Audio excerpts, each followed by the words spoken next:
ముందుగా ఇక్కడికి నన్ను ఆహ్వానించిన రాము గారికి, వచ్చిన ధ్యాన మిత్రులందరికీ ధన్యవాదాలు తెలియజేసుకున్నానండి. బ్రహ్మర్షి పితామహ పత్రిజీ గారికి ధన్యవాదాలు.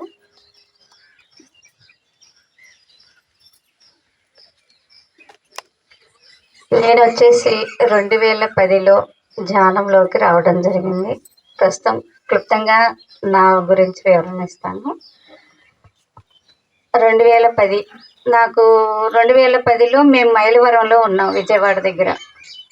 మైలవరంలో ఉన్నప్పుడు ధ్యాన పరిచయం జరిగింది.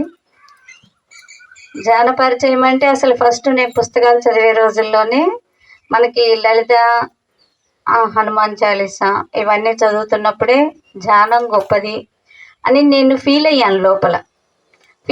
కానీ మనకి ఆ పుస్తకాల్లో ఎక్కడ కూడా ధ్యానం గురించి, ధ్యానం అనేది సమర్పించేలాగా ఉన్నది. కానీ మరి అది ఎలా చేయాలి అన్న విషయాన్ని అయితే ఆ పుస్తకాల్లో ఎక్కడా కూడా దొరకలేదు నాకు.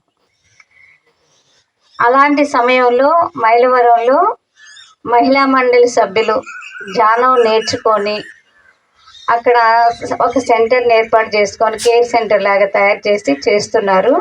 ఆ చేస్తున్న క్రమంలోనే చాలా బాగుంది అన్నట్టుగానే అప్పుడే వెంటనే పిరమిడ్లు కూడా కట్టించేశారు. తోడుకోడళ్ళు ఇద్దరు కలిసి, భారతి గారు మీకు ఐడియా ఉండే ఉంటారు, ఆ మేడం గారు తోడుకోడళ్ళు ఇద్దరు కలిసి 2 పిరమిడ్లు, లోపల సమంగానే ఉంటుంది, పైన మాత్రం 2 పిరమిడ్లు వచ్చేలా కట్టించారు. అదే సందులో మేము అద్దెకున్నాము. అద్దెకున్న టైంలో మరి అక్కడికైతే వెళ్ళలేదు, పిరమిడ్లోకి అయితే వెళ్ళి అడుగు పెట్టలేదు. కానీ తర్వాత ఇల్లు గల్లోళ్ళు ఉంటే వాళ్ళు ఆయన డైలీ వెళ్ళేవాళ్ళు. ఆయన ఇట్లా ప్రతిరోజు ధ్యానానికి వెళ్ళేవాడు అక్కడికి. ఆ రోజు వెళ్ళలేదంట, మరి నా కోసమే వెళ్ళలేదేమో, నన్ను కూర్చోబెట్టాడు. 5 నిమిషాలు ధ్యానం చేయించాడు. అంటే ఆయన కూర్చున్నాడు, ఎవరో పిలుస్తూ ఉంటే నేను లేచి రావడం జరిగింది. ఒక 5 నిమిషాలు 10 నిమిషాలు, 5 నిమిషాల కంటే చేయలేదని అనుకున్నాను నేనైతే. అసలు ఆ 5-10 నిమిషాల ధ్యానమే మేము అనుకోకుండా మిరాకిల్గా అమరావతికి అడుగు పెట్టడం జరిగింది. అదే సంవత్సరంలోనే, మా ప్రయత్నం లేకుండా. మా సార్ వచ్చేసి పోస్టల్ డిపార్ట్మెంట్లో జాబ్ చేస్తారు. మరి మా ప్రయత్నం లేకుండా రావడం అంటే మరి ధ్యానానికి కనెక్ట్ అవ్వడం ద్వారానే ఇది జరిగింది అనేది అర్థమైంది. అదే సంవత్సరం ధ్యాన మహాచక్రం జరిగింది అమరావతిలో. ఆ ధ్యాన మహాచక్రానికి అటెండ్ అయ్యే టైంలో నేను దీనికోసమే వచ్చానా అన్నట్టుగా అనిపించింది. అప్పుడు అసలు 11 రోజులు ఒక్కరోజు కూడా మిస్ అవ్వకుండా ధ్యాన మహాచక్రంలో పాల్గొనడం జరిగింది. ఆ ధ్యాన మహాచక్రంలో జరిగిన 11 రోజులు ధ్యానం, ఆ రోజుకి ఈ రోజుకి ప్రతినిత్యం ధ్యానం చేయకుండా బయట పని చేయడానికి చెయ్యను అసలు. అలా నా ధ్యాన ప్రయాణం మొదలైంది. ఈరోజు కూడా నేను మా పిల్లలకు కూడా అదే నేర్పించాను. నిద్ర లేవగానే ముందు ధ్యానం చేసుకున్న తర్వాతనే వేరే పనులన్నీ. మనం ధ్యానం విశిష్టత తెలుసుకొని మరి మనం ధ్యానం చేయడానికి కూడా ఏదన్నా ఒకరోజు మిస్ అయినా కూడా తర్వాత చేద్దాము అననే హడావిల్లో ఉన్న మనం కూర్చోడానికి కుదరదు. చెయ్యాలి అని లోపల ఉంటుంది కానీ కూర్చోలేము. మనల్ని మనం గమనించుకుంటే తెలుస్తుంది అది. అట్లా తెలుసుకొని మనం కూర్చోవాలనుకుంటేనే కూర్చోలేకపోతున్నాం.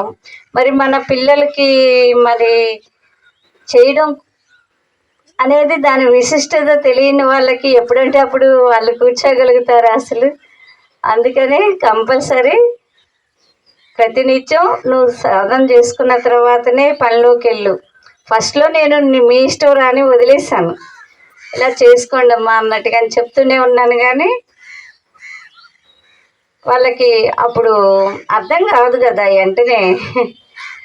అలా ప్రతిరోజు చేసుకున్న తర్వాతనే నువ్వు బయటికి వేరే వర్క్ చేయడానికి యువతలకు వచ్చి పనులు చేసుకొని నువ్వు పనులు మొదలుపెట్టినాక కూర్చోవడం అసాధ్యం అని చెప్పిన తర్వాత కంపల్సరీగా కాలకృత్యాలు తీర్చుకోవడం, ధ్యానం చేసుకున్న తర్వాతనే బుక్ తీసుకున్నా వేరే వర్క్ చేసుకున్నా కానీ అట్లా అలవాటు చేశాను.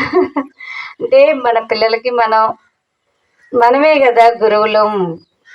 అలాగే మన పిల్లలకి మనం తప్పనిచ్చి ఎవరు చెప్పినా కూడా చెప్పలేరు ముందు అసలు. ప్రతినిత్యం మన దగ్గరే ఉంటారు కాబట్టి వినరు. కానీ వినరు అని కూడా మనం అనుకోకూడదు. సమయం వచ్చే వరకు ఎవరు కూడా చేయలేము. అట్లా కొన్ని సంవత్సరాలు మా బాబుకి చెప్పడం మొదలుపెట్టిన తర్వాత కూడా చేయలేదు. ఒక మాస్టర్ ద్వారా చెప్తూ ఉన్నాను, కానీ ఏదో చేస్తున్నావురా అంటే చేస్తున్నాను మమ్మీ అన్నాడు. నిజంగా చేస్తున్నావా అన్నట్టుగానే అన్నాను. అప్పుడప్పుడు అన్నాడు. ఇంకా అప్పుడప్పుడు అన్నదాన్ని కూడా తీసేయడమే లెక్క. ఇంకా అలా ఉన్న సమయంలో బీటెక్ కూడా అయిపోయిన తర్వాత, బీటెక్ స్టార్టింగ్లో ఇంటర్ అయిపోయిన తర్వాత గుంటూరులో ఉన్నాం మేము. అప్పుడు ఇట్లాగే క్లాసులు పెట్టిన దగ్గరికి ఒక మాస్టర్ క్లాస్ చెప్తూ ఉంటే వాడు ఆ సమయం వచ్చింది. ఆ మాస్టర్ ద్వారాగా క్లాసు విన్నాక నీకు చెప్పడం చేత కాలేదు, ధ్యానం కరెక్టే అన్నట్టుగాని అలా తను కనెక్ట్ అయిపోయాడు. ధ్యానం విశిష్టత అనేది వాడికి అప్పుడు అర్థమైంది. నేను ఎన్ని రకాలుగా ఎన్ని చెప్పినవి కూడా ఎక్కలేదు. అందుకే మనకి సార్ వచ్చేసి అందరు మాస్టర్స్ని పిలిచి సజ్జన సాంగత్యాలు చేయించడం అనేది ఎందుకు అనేది అప్పుడు అర్థమైంది. అలా ధ్యాన ప్రయాణంలో మా బాబుకి కూడా అట్లా ధ్యానం ఏదేమైనా కానీ మనల్ని తక్కువ చేసినా వాళ్ళు చేయడమే కదా మనకు ఆనందం. అలా మా బాబు ధ్యానం చేస్తూనే ఉంటాడు. పాప అయితే 2010 నుండి కూడా ధ్యాన మహాచక్రం టైంలో పిల్లలకి అందరం వెళ్ళేవాళ్ళం. కానీ నేను మాత్రం 4 to 7 వెళ్ళేదాన్ని. పిల్లల్ని సాయంత్రం 6 గంటలప్పుడు అట్లా 1 hour సాయంత్రం చేయించేవాళ్ళు.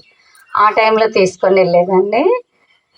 పాప అయితే కంటిన్యూగా అప్పటికిప్పటికి చేస్తూనే ఉంది. బాబు మాత్రం బీటెక్ అయిపోయినాక స్టార్టింగ్లో చేశాడు. ఇప్పుడు ప్రతినిత్యం కంపల్సరీ చేస్తూనే ఉన్నాడు.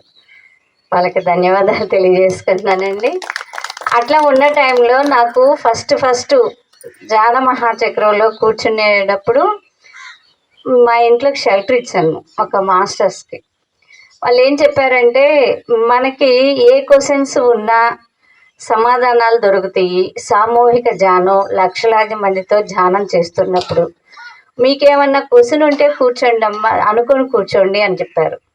అనుకొని కూర్చోండి అనగానే నేను అప్పుడు ఇల్లు కొనాలి అన్నట్టుగా చూస్తున్నాము. ఆల్రెడీ మైలవరంలో ఉన్నప్పుడే చూసాం. కానీ అది ఏయో కొన్నాం కానీ అవి లాస్ అయిపోయినాయి అసలు. తర్వాత అయితే అమరావతిలో అడుగు పెట్టిన తర్వాత ఇల్లు కావాలనుకున్న దాన్నే ప్రయత్నం చేస్తూ ఉంటే ఆ సమయంలో అక్కడ అమ్మవారి వాక్ అని ఏవో ఉంటే చెప్తుంటారు కదా. మనకి అప్పుడు ధ్యానంలో రాకముందు మనకి అసలు ఏం తెలియదు. ఎవరే చెబితే అది ఊగట్టడం, మనకు మంచి జరిగిద్దంటే చాలు వెళ్ళిపోవడం. అంతకుమించి మనకి ఇంకేం తెలియదు. అలా టైంలో 2-3 వారాలు శ్రీలక్ష్మి అమ్మవారు అని అమ్మవారి దగ్గరికి కూడా వెళ్ళి రావడం జరిగింది. అమ్మవారు వాక్ చెప్తారంట, వెళ్ళిరా అన్నట్టుగానంటే సరే వెళ్తే అక్కడే నాకు సమాధానం దొరకలేదు. మరి ఇక్కడ మాస్టర్స్ చెప్పారు కదా, మీకేమన్నా క్వశ్చన్ ఉంటే కనుక సమాధానం దొరికిద్ది అని. నేను అక్కడ ఏ క్వశ్చన్ కోసం అయితే వెళ్ళానో అదే క్వశ్చన్ వేసుకొని కూర్చుండా ఫస్ట్ రోజే. ఆ మొదటి రోజే నా లోపల ధ్యానంలో కూర్చున్నప్పుడు ఒక ఇల్లు ఆకారము, ఒక మనిషి తీసుకొని వెళ్ళడము అన్నీ కనిపించినాయి. అట్లాగే ఒక నెల రోజుల తర్వాతనో ఏమో ఎట్లాగైతే కనిపించిందో అట్లాగే ఆ గల్లీలో నాకు అమరావతి అయినా మా అత్తగారు ఊరు, నాకు ఊరు ఏమీ తెలియదు అసలు. ఎక్కడో ఉద్యోగం చేసుకుంటూ ఎప్పుడో 4 రోజులు అక్కడ అత్తగారింట్లో ఉండి గుడికి వెళ్ళడం, ఇంటికి రావడం, ఇంకా ట్రైన్ ఎక్కడం, ఇంకా అంతమించి ఏం తెలియదు. అలాంటి సమయంలో ఆ ఇల్లు ఆకారం చేయించినట్లుగానే ఆ మనిషి తీసుకెళ్ళడం, అదే గల్లీలో తీసుకొని వెళ్ళడం, అక్కడ కసువు చెమ్ముతున్నట్టుగా కనిపించింది. యాజ్ టీజ్ అదే ఆకారంతో చేయించిన తర్వాత నా లోపల నుండి నాకే అన్ని సమాధానాలు దొరుకుతాయి. ధ్యానం అనేది చాలా గొప్పదనేది తెలుసుకున్నాం. కానీ ఇంత విశిష్టంగా ఉంటుంది అనేది అయితే చాలా అద్భుతం అనిపించింది. ఆ రోజే కనెక్ట్ అయిపోయాను. ఏ అసలు ఇంకా ధ్యానాన్ని వదిలిపెట్టకూడదు. అసలు ఏంటి మన లోపల నుండి మనకు తెలుస్తుంది అని ఆశ్చర్యంగా కూడా అనిపించింది. అసలు ఎక్కడో ఎంత లెక్కో అసలు అడగడం ఏంటి ఒకరిని. అప్పుడు ఆ సమయంలో నాకు బయట నుండి కూడా వేరే మాస్టర్స్ అప్పుడు ఇల్లు కట్టడం, ఇల్లు కొనడం, ఇల్లు కట్టించే సమయంలో కూడా ఎవరో ఒకళ్ళు మీకు నారదీష్టి ఉందని ఏదేదో చెప్తూ ఎంతమందో వాకిలి ముందుకొచ్చి మరి ప్రత్యేకించి పిలిచి మాట్లాడిచ్చేవాళ్ళు. నాకు ఏది అక్కర్లేదు, నాకు అవసరం లేదు కూడా. అంటే నా మీద నాకు నమ్మకం ఏర్పడిపోయింది. అసలు ఇంకా ఏమి అవసరం లేదు అనని. అట్లా అసలు ఫస్ట్ మెరాకిల్గా ఉంది. చాలా ఇంకా మెరాకిల్స్ ఉన్నాయి. అట్లా మొదలైన తర్వాత ఇల్లు కట్టించుకోవడము, అంటే అదే ఇల్లు కనపడింది కానీ నేను ధ్యానంలోనే నాకు నచ్చలేదని చెప్పేశాను. నచ్చలేదని చెప్పేసిన తర్వాత ఆ ఇల్లు వేరే వాళ్ళు కొనుక్కోవడం అయింది. నాకు ఇట్లా కనపడినప్పుడు నాకే అందాలి కదా, మరి ఇలా జరిగింది ఏంది అన్నట్టుగానే దుఃఖపడడం జరిగింది. ఆ దుఃఖపడ్డ సమయంలో ఏం జరిగింది అంటే అప్పుడు కూడా నా లోపల నుండి నాకు సమాధానం వచ్చింది. నువ్వే వద్దనుకొని మళ్ళీ కావాలనుకోవడంలో అర్థమేమైనా ఉందా అని సమాధానం వచ్చిన తర్వాత కనపడింది నాకు మైండ్లోకి ఉంది కానీ నాకు వద్దు అన్న చెప్పిన విషయం గుర్తులేదు. ఇలా దుఃఖపడడం మొదలుపెట్టిన తర్వాత ఒక వారం రోజులకి నా లోపల నుండే నాకు సమాధానం వచ్చింది. అలా వచ్చిన తర్వాత కరెక్టే కదా ఇంకా అప్పుడు గుర్తుకొచ్చి కరెక్ట్ ఓకే అన్నట్టుగానే అనుకున్నాను. తర్వాత వేరే దగ్గర స్థలం కొనడం, కొన్ని సందర్భాల్లో జరిగేవి కూడా తెలుస్తూ ఉంటే నీకు ఏమీ తెలియని అని కూడా ఆన్సర్ వచ్చింది. అప్పటికి ఇప్పటికి ఏదైనా నా మంచికే జరుగుతుంది. ఇప్పుడు ఒక విషయాన్ని నాకు తెలియనిందని చెప్పిన తర్వాత మనం ధ్యానం చేయడం ద్వారాగా ప్రతిదీ మనకి ఈరోజు తప్పు అనిపించవచ్చు కానీ తప్పని కాదు, ఏం జరుగుతుందో మనకు అర్థం కాకుండా కూడా మనం చేస్తూనే ఉంటున్నాము. మనకు అర్థమవుతూనే ఉంటుంది. కొత్తలో తెలియదు కానీ చేసుకుంటూ వెళ్ళేవాళ్ళం. ఇప్పుడు చేసేది కరెక్టా కాదని కూడా చేసుకుంటూ వెళ్ళిపోవడమే, అది మంచే జరిగిద్ది అనే నమ్మకంతో మేము అయిపోతూనే ఉన్నాము. ధ్యానం చేయడం మొదలుపెట్టినాక ప్రతి ఒక్కరి జీవితం కూడా అలాగే మూవ్ అవుతుంది. అది ఏది జరిగినా నా మంచికే. ఇప్పుడు కరెక్ట్ అనిపించకపోయినా సరే ఆ క్షణంలో చేసేస్తూనే వచ్చాను. భవిష్యత్ అనేది అద్భుతంగానే జరిగింది. ఇలాగే ధ్యానం చేస్తూ ఉండగానే అల్లుడికి కూడా అది కూడా ఎలాగనుకుంటున్నారు, ఫేస్బుక్లో పరిచయం ద్వారాగా అల్లుడిని ఎన్నుకోవడం జరిగింది. అది ఒక మిరాకిల్ లైఫ్లో. మరి అది కూడా వెంటనే ఎట్లా జరిగిపోయిందో కూడా తెలియదు, దైవ నిర్ణయాలు అనుకున్నాను. అలాగా జీవితం అనేది అలా నడిపిస్తుంది. ఇలా చిన్న చిన్నవన్నీ ఒక పెళ్లి చేయడం అంటే చాలా పెద్ద విషయమే, కానీ కొన్ని రోజుల్లోనే అనుకోకుండా ఓకే చేసుకొని అమ్మాయిని అసలు ఎవరికి చూయించి కూడా ఎరగను నేను అసలు. అలా అబ్బాయిని సెలెక్ట్ చేసి మ్యారేజ్ చేశాను. ఫస్ట్ కష్టాలు అనేది ఎవరికైనా ఉంటాయి జీవితంలో. ఎన్నుకున్న తర్వాత వ్యక్తిపరంగా కరెక్టు, మన భావాలే మన జీవితము, మన మాటే మనకి నడిపిస్తుంది అనేది నా అనుభవంతో అసలు ఏం జరుగుతుందో ఏమో అర్థం కాని స్థితిలో మ్యారేజ్ చేయడము. దుఃఖపడుతున్నా కానీ అక్కడ ఒక క్వశ్చన్ వచ్చిందండి. మా పాప దుఃఖపడుతూ ఉండగానే నాకు కళ్ళమ్మ నీళ్ళు వచ్చేసాయి. కళ్ళమ్మ నీళ్ళు వస్తూ ఉంటే నేను ఎవరికి ఏ పాపం చేశానో, ఎవరు ఏ పిల్లలకి నేను ఇలా అన్యాయం చేశానో, నా పిల్లకి ఇలా జరుగుతుంది అనని బాధపడుతూ ఉండేదాన్ని. సహజంగా మనం అలాగే అనుకుంటాం కదా. అలా అనుకున్న సమయంలో పిఎంసి పెట్టుకొని పని చేసుకుంటూ ఉండేదాన్ని. పిఎంసి ఛానల్లో ఏమని వచ్చిందంటే, మనకి ఎన్ని పనులు చేసుకుంటున్నా మన లోపల ఉన్న సోల్ వింటూనే ఉంటుందండి. మనకి జ్ఞానం ఎలా అందిద్ది అంటే, ఆ రోజు సందులో బట్టలారేస్తానే ఉన్నాను. ఎవరి కర్మ ఎవరిని బాధించదు, ఎవరి కర్మని వాళ్ళనే బాధించిద్ది. అన్న మాట ఇక్కడ పడిపోయిందండి. అలా పడిపోగానే ఆహా, ఇప్పుడు నేను చేసిన కర్మ వలన నా పిల్ల దుఃఖపడ్డం కాదు, ఆమె చేసుకున్న కర్మే ఆమెను బాధిస్తుంది. అందుకని ఇది నాకు సంబంధం లేని విషయము. నాకు దుఃఖం రావడానికి కారణం బంధం వలన వస్తుంది. ఆ బంధానికి కాదు, ఆమె కర్మకి ఆమె వదిలేస్తే గనక నాకు దుఃఖమే ఉండదని ఆ రియలైజేషన్ అయిపోయిన తర్వాత అమ్మాయి ఎన్ని విషయాలు చెప్తూ ఉన్నా కూడా వింటున్నా కానీ లోపల దుఃఖం రావట్లే ఇప్పుడు. అసలు విషయం అనేది అర్థమైంది కదా, నా కర్మ వల్ల కాదు అనేది. ఇంకా అలా అర్థమైపోయి అప్పటికి ఇప్పటికి ప్రతి మనిషి జీవితం అండి ఎప్పుడూ ఒకేలాగా ఉండదు. ఒక మనిషి మనం ఒకప్పుడు ఎలా ఉన్నాము, ఇప్పుడు ఎలా ఉంటున్నాము, అలాగే ప్రతి ఒక్కళ్ళు కూడా మార్పు సహజం. ఎప్పుడు ఒక మనిషి మీద ఒక నమ్మకంగా ఒక ముద్ర మనమే తయారు చేస్తున్నాం. మనం తయారు చేసి వాళ్ళు ఇలాగే ఉంటున్నారు పదే పదే అంటున్నాం. మనం పదే పదే అనడం ద్వారానే అదే రిపీట్ అయ్యి అలాగే ఉంటుంది. అందుకని ముందు భావాలు మనమే మార్చుకోవాలి. మనం మార్చుకుంటే బయట అంతా మారుతుంది. అది తెలుసుకుంటున్నాం కానీ ఆ క్షణంలోకి వచ్చేసి మాయలో పడిపోతూనే ఉంటాం. మనం అది సహజంగానే మన మాట.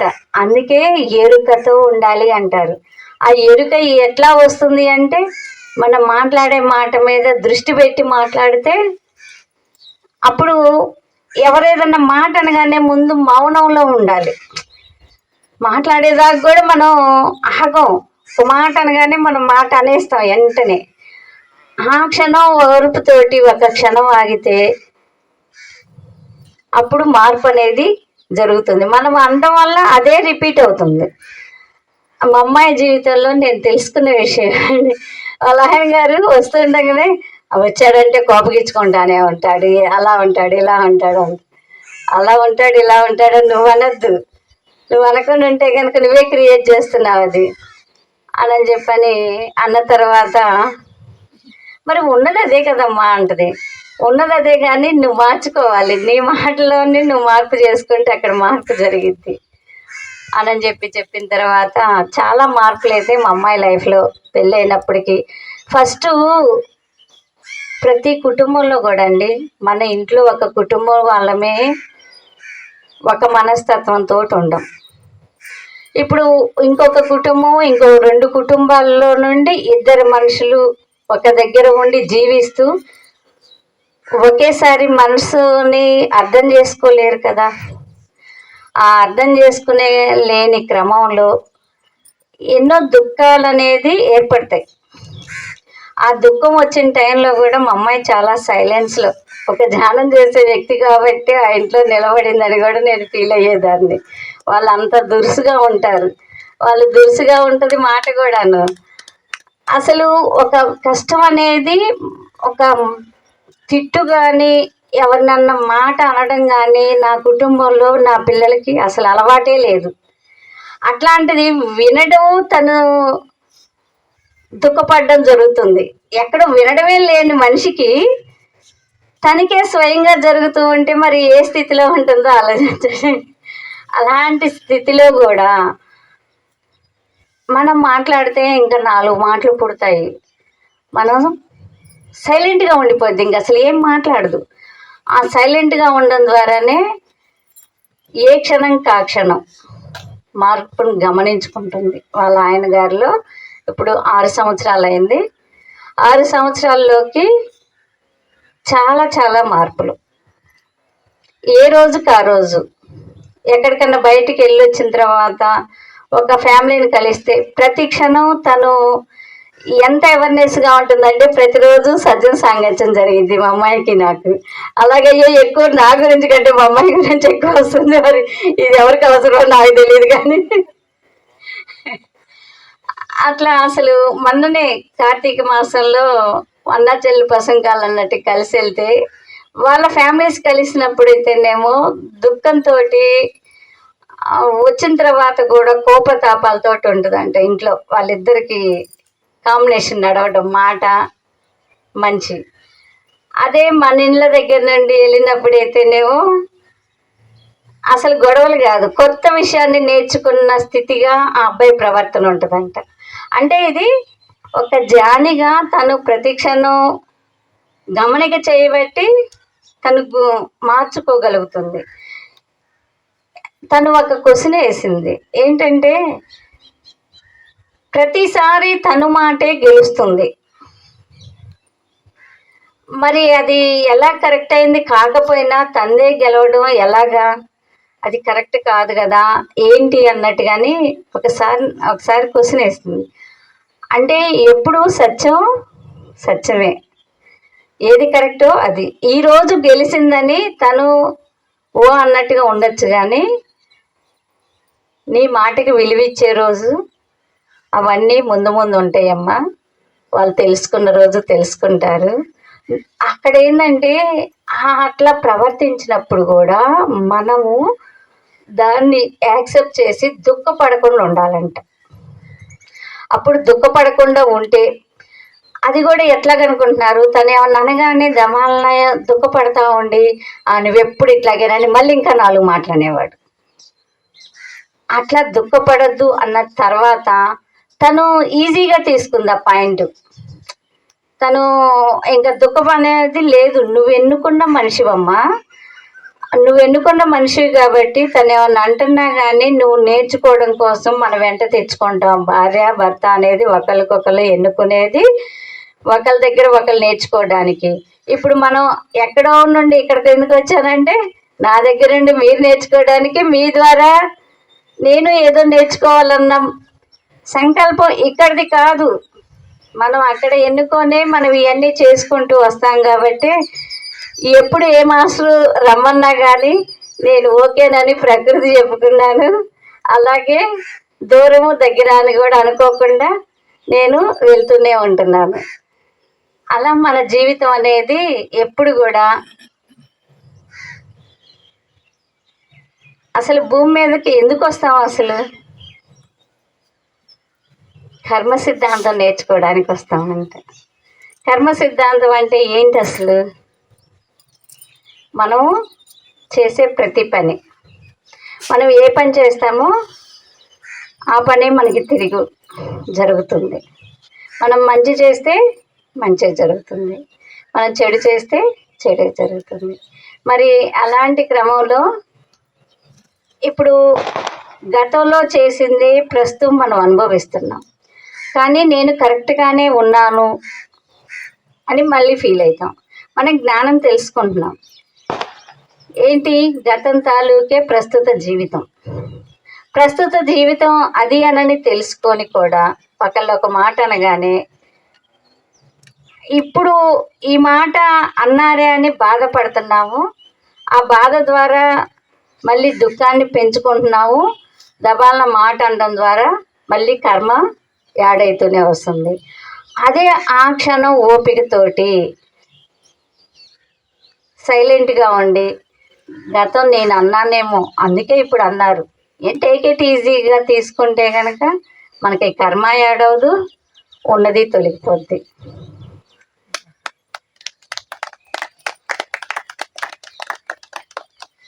అసలు ధ్యానం చేయడము అంటే ఏంటి? దేనికి? మనం ఏం చేస్తున్నాం? కళ్ళు మూసుకొని కూర్చున్నప్పుడు అసలు అనేది మన లోపల చైతన్య శక్తి అనంతమైనది. ఫస్ట్ విశ్వం, అనంతమైన విశ్వంలో జీవిస్తున్నాం, అనంతమైన విశ్వంలో ఉన్నాము, అనంతమైన చైతన్య శక్తితో ఉన్నాము.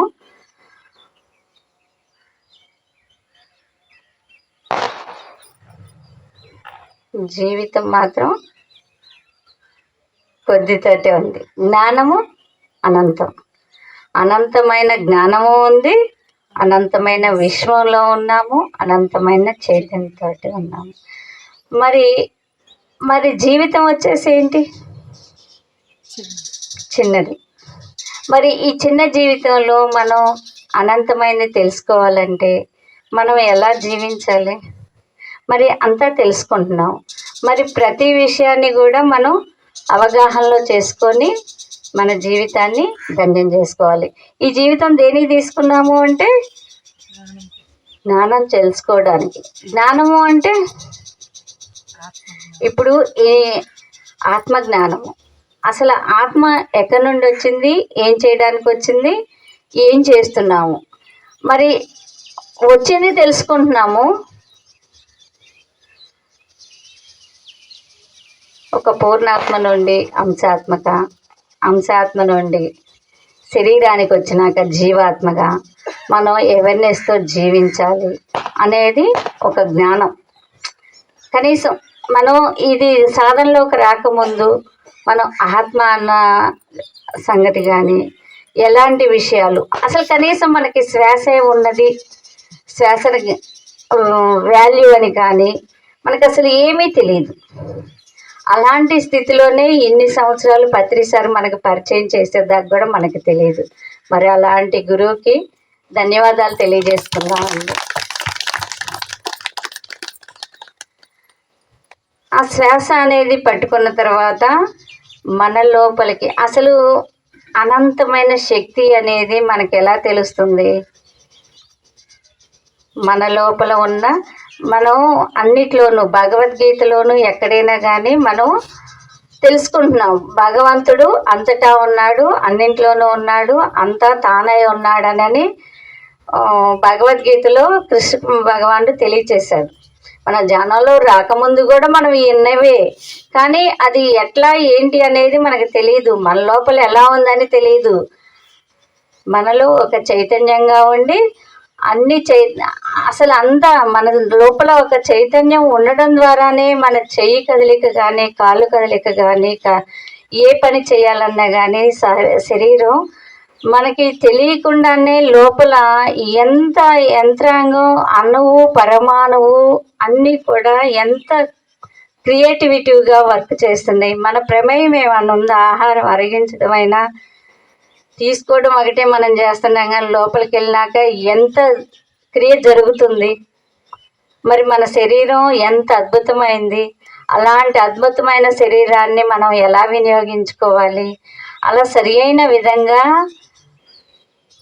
వినియోగించుకోవడంలోనే మన జీవితం అంతా ఆధారపడి ఉన్నది. అలాంటి జీవితాన్ని ఆధారపడి ఉన్నదని మనకి పత్రిజీ గారు తెలియచేసే వరకు మనకు అసలు తెలియనే తెలియదు.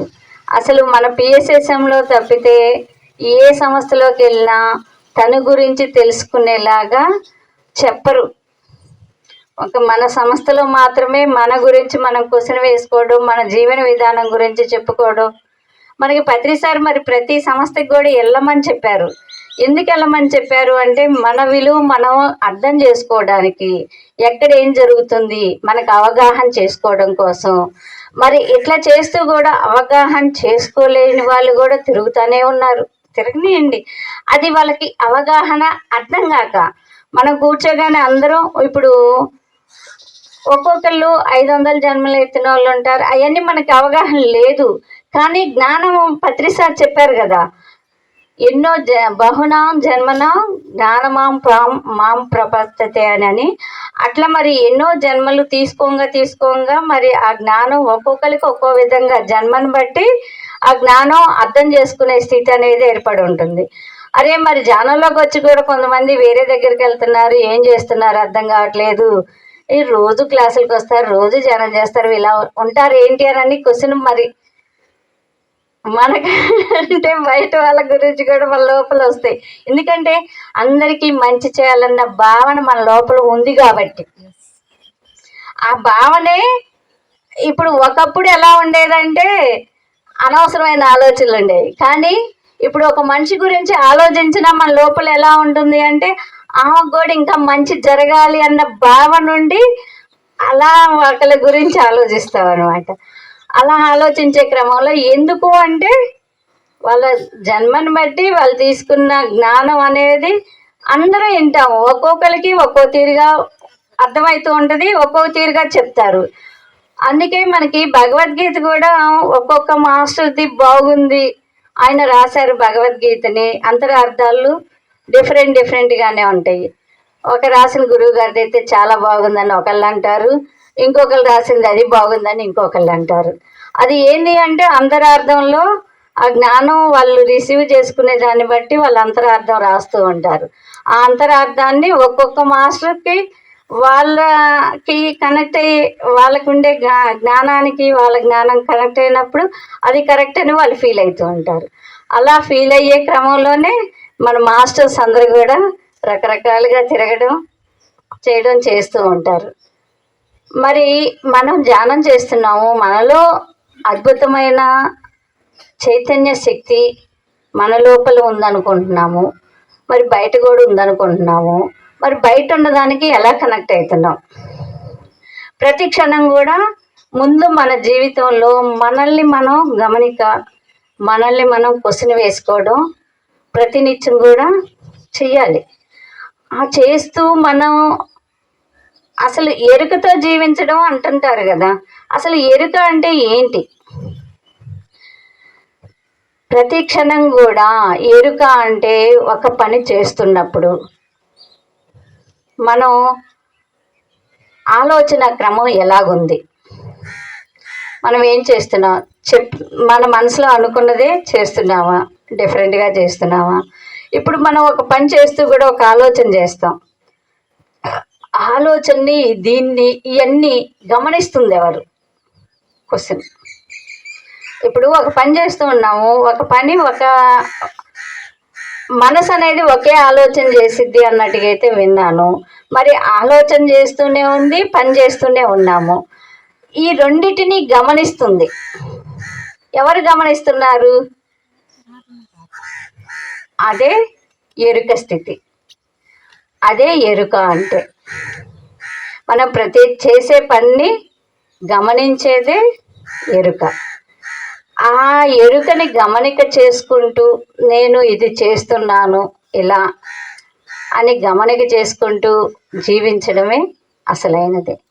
నేను ఫీల్ అయ్యానండి ఆ విషయంలో. పని చేస్తున్నా కూడా నేనేం చేస్తున్నానని గమనించడం కూడా 4-5 రోజులు దృష్టి పెట్టాను. ఎంత అద్భుతంగానే అనిపించింది. ఒకసారి ఇట్లాగే రాఘరావు సార్ క్లాసులకి వెళ్ళినప్పుడు మనసు ఒకటే పని చేసిద్ది, ఏదైనా కానీ ఒకటే చేసిద్ది కానీ 2 చేయదు అని. మరి నేను బట్టలు వేస్తూ వాషింగ్ మిషన్లో బట్టలు వేస్తూనే ఉన్నాను, నేను ఏదో ఆలోచిస్తున్నట్టుగా నాకు అనిపించింది. అదేంటి రాఘవరావు సార్ ఒకటే పని చేసిద్ది అన్నారు, బట్టలు వేస్తున్నాను కదా, మరి ఆలోచనలు ఎవరు? సరే ఈ 2 చేస్తున్నాను కానీ దీన్ని ఎవరు అన్నీ గుర్తించేది ఎవరు అనేది క్వశ్చన్ వచ్చింది. అప్పుడు కళాధరెడ్డి గారి ఫోన్ చేసి ఏం సార్ ఏంటి అన్న. అదేనమ్మా ఎరుక అంటే. మరి ఆ ఎరుక స్థితిని నువ్వు గ్రహించగలిగావు, అదే ఎరుక, అదే ఆత్మశక్తి, ఆత్మస్థితి అని చెప్పన్నారు. ఆ గురువు గారికి ధన్యవాదాలు తెలియజేస్తున్నాను. మనకి ఆధ్యాత్మికంగా మనకి తెలియని విషయాల్ని గ్రేట్ మాస్టర్స్ ద్వారా మనకి తృప్తిని ఇస్తే అది ఓకే, మనకి తృప్తిని ఇవ్వదు ఒక్కొక్కసారి. అది నా లోపల ఉన్న క్వశ్చన్ సార్ చెప్పిన ఆన్సరు ఒకటే అయింది కాబట్టి నేను తృప్తిగా యాక్సెప్ట్ చేసి కరెక్ట్ అయిన అన్నట్టుగానే అనుకున్నాను మనసులో కూడా. అంటే మనం మరి దానికి కనెక్ట్ అవ్వడం ఎలాగా? ఇప్పుడు భగవంతుడు అంతటా ఉన్నాడు, అన్నింట్లోనూ ఉన్నాడు, మన శరీరం పంచభూతాలతోటి తయారైంది అనుకుంటున్నాము. మరి అందరిలో ఉన్న దైవాన్ని గుర్తించడం మనం ఎలా, మన ప్రవర్తన. ఇప్పుడు ఒక మనిషిని చూస్తున్నామండి, ఒకరితోటి మాట్లాడుతూనే ఉంటాము, మాట్లాడుతున్నప్పుడు వాళ్ళ మాట ద్వారా మన లోపల ఒక భావన ఉత్పన్నమైంది, అవుతుందా లేదా? ఆ భావన ఏదైతే ఉందో గ్రహిస్తావో అదే నీవు. నీ ఆలోచన క్రమం ఆ క్షణంలో నువ్వు ఏ ఫీల్ అయితే తీసుకుంటున్నావో నీ లోపల ఉన్నది కూడా అదే. నీ లోపల భావన ఉంటేనే ఆ మనిషిని చూడగానే ఆ భావన నీకు పుట్టుకొస్తుంది. లేకపోతే నీ లోపల ఉన్నది అదే కాబట్టి ఎదుటి మనిషిలో కూడా అదే కనిపిస్తుంది.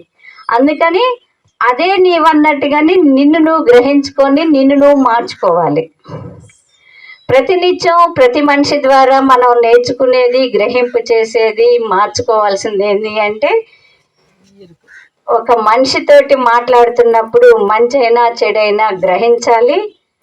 మంచి అయితే మనం ఫాలో అవ్వడం నేర్చుకోవాలి, చెడైతే ఆ క్షణమే వదిలేయాలి. చెయ్యకూడదు ఇలాగా అని మనం ఆ జ్ఞానాన్ని పొంది అట్లా మన జీవితాన్ని అద్భుతంగా జీవించడం నేర్చుకోవాలి. అదే ప్రతి మనిషి దగ్గర మనం గ్రహించాల్సింది, ఎరుకతో ఉండాల్సింది కూడా అదే. ఏదో మాట్లాడాము, వచ్చాము, చేసాము అవి కాదు. అక్కడ నువ్వు ఏంటి అనేది నువ్వు ప్రతి క్షణం గమనికతోటి ఉండాలి. ఆ గమనికే నీ జీవితంలో మార్పును కానీ ఏదైనా చేయగలుగుతాం. అది చేయలేని క్షణంలో మనం ఏ పని చేసినా వ్యర్థమే.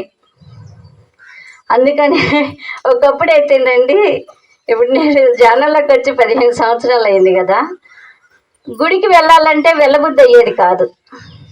ఏందోలే గుడికి వెళ్ళడం, ఇన్ని రోజులు చేసాములే, ఇక్కడ తృప్తి పొందుతున్నాం కదా, తృప్తి పొందుతున్నప్పుడే ఇక మనసు ఓకే చేయలేదు. కానీ రీసెంట్గా నాకు గుళ్ళకి వెళ్ళాలి అనిపిస్తుంది. ఎందుకు అనిపిస్తుంది అలా నాకు నేను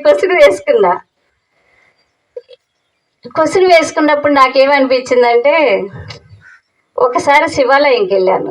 శివాలయానికి వెళ్తే అమ్మవారి వేషాలతోటి, బాబా వేషాలతోటి వాళ్ళు అడుగుతూ ఉంటారు కదా, డబ్బులు వేస్తూ ఉంటారు, ఇస్తూ ఉంటారు, వాటికి గుచ్చుతూ ఉంటారు. ఇవన్నీ చూసిన తర్వాత అసలు వేషం వేసుకుంటేనే వీళ్ళు ఇన్ని డబ్బులు ఇస్తూ వస్తున్నారు, అసలు తానే ఆయన అని ఎప్పుడు తెలుసుకుంటారు, ఆ తెలుసుకునే క్షణం ఎప్పుడు వస్తుందా అని నా లోపల ఫీల్ అయ్యేదాన్ని. అట్లా జరుగుతున్న టైంలో ఎక్కడికి గుళ్ళోకి వెళ్ళా ఏం జరుగుతుంది, మళ్ళీ శివాలయంకి వెళ్ళాను. ఒకసారి శివాలయంలోకి వెళ్తే నా లోపల ఏమనిపించిందంటే, నాలో ఉన్నది నీవే అని నేను విశ్వసిస్తున్నాను. నువ్వే నన్ను నడిపిస్తున్నావు, నీవే నాలో ఉన్నావు అని నేను ఫీల్ అయ్యానండి. ఆ కళ్ళు మూసుకున్నప్పుడు మనకి కొంతమంది గురువులు చెప్తూ ఉంటారు చూడు, నాకే ఒక్కొక్క మాస్టర్ వచ్చేసి నాకు అక్కడ మెసేజ్ వచ్చిందండి, నాతో మాట్లాడారండి, అలా రకరకాలుగా చెప్తూ ఉంటారు. మరి ఇలా చెప్తూ ఉంటారు, అసలు ఏంటి అన్నట్టుగా అనుకుంటే, ఇలా మనకు లోపల నుండి కలిగే భావాలే వాళ్ళు అలా చెప్తారేమో అన్నది నేను అప్పుడు అర్థం చేసుకున్నాను.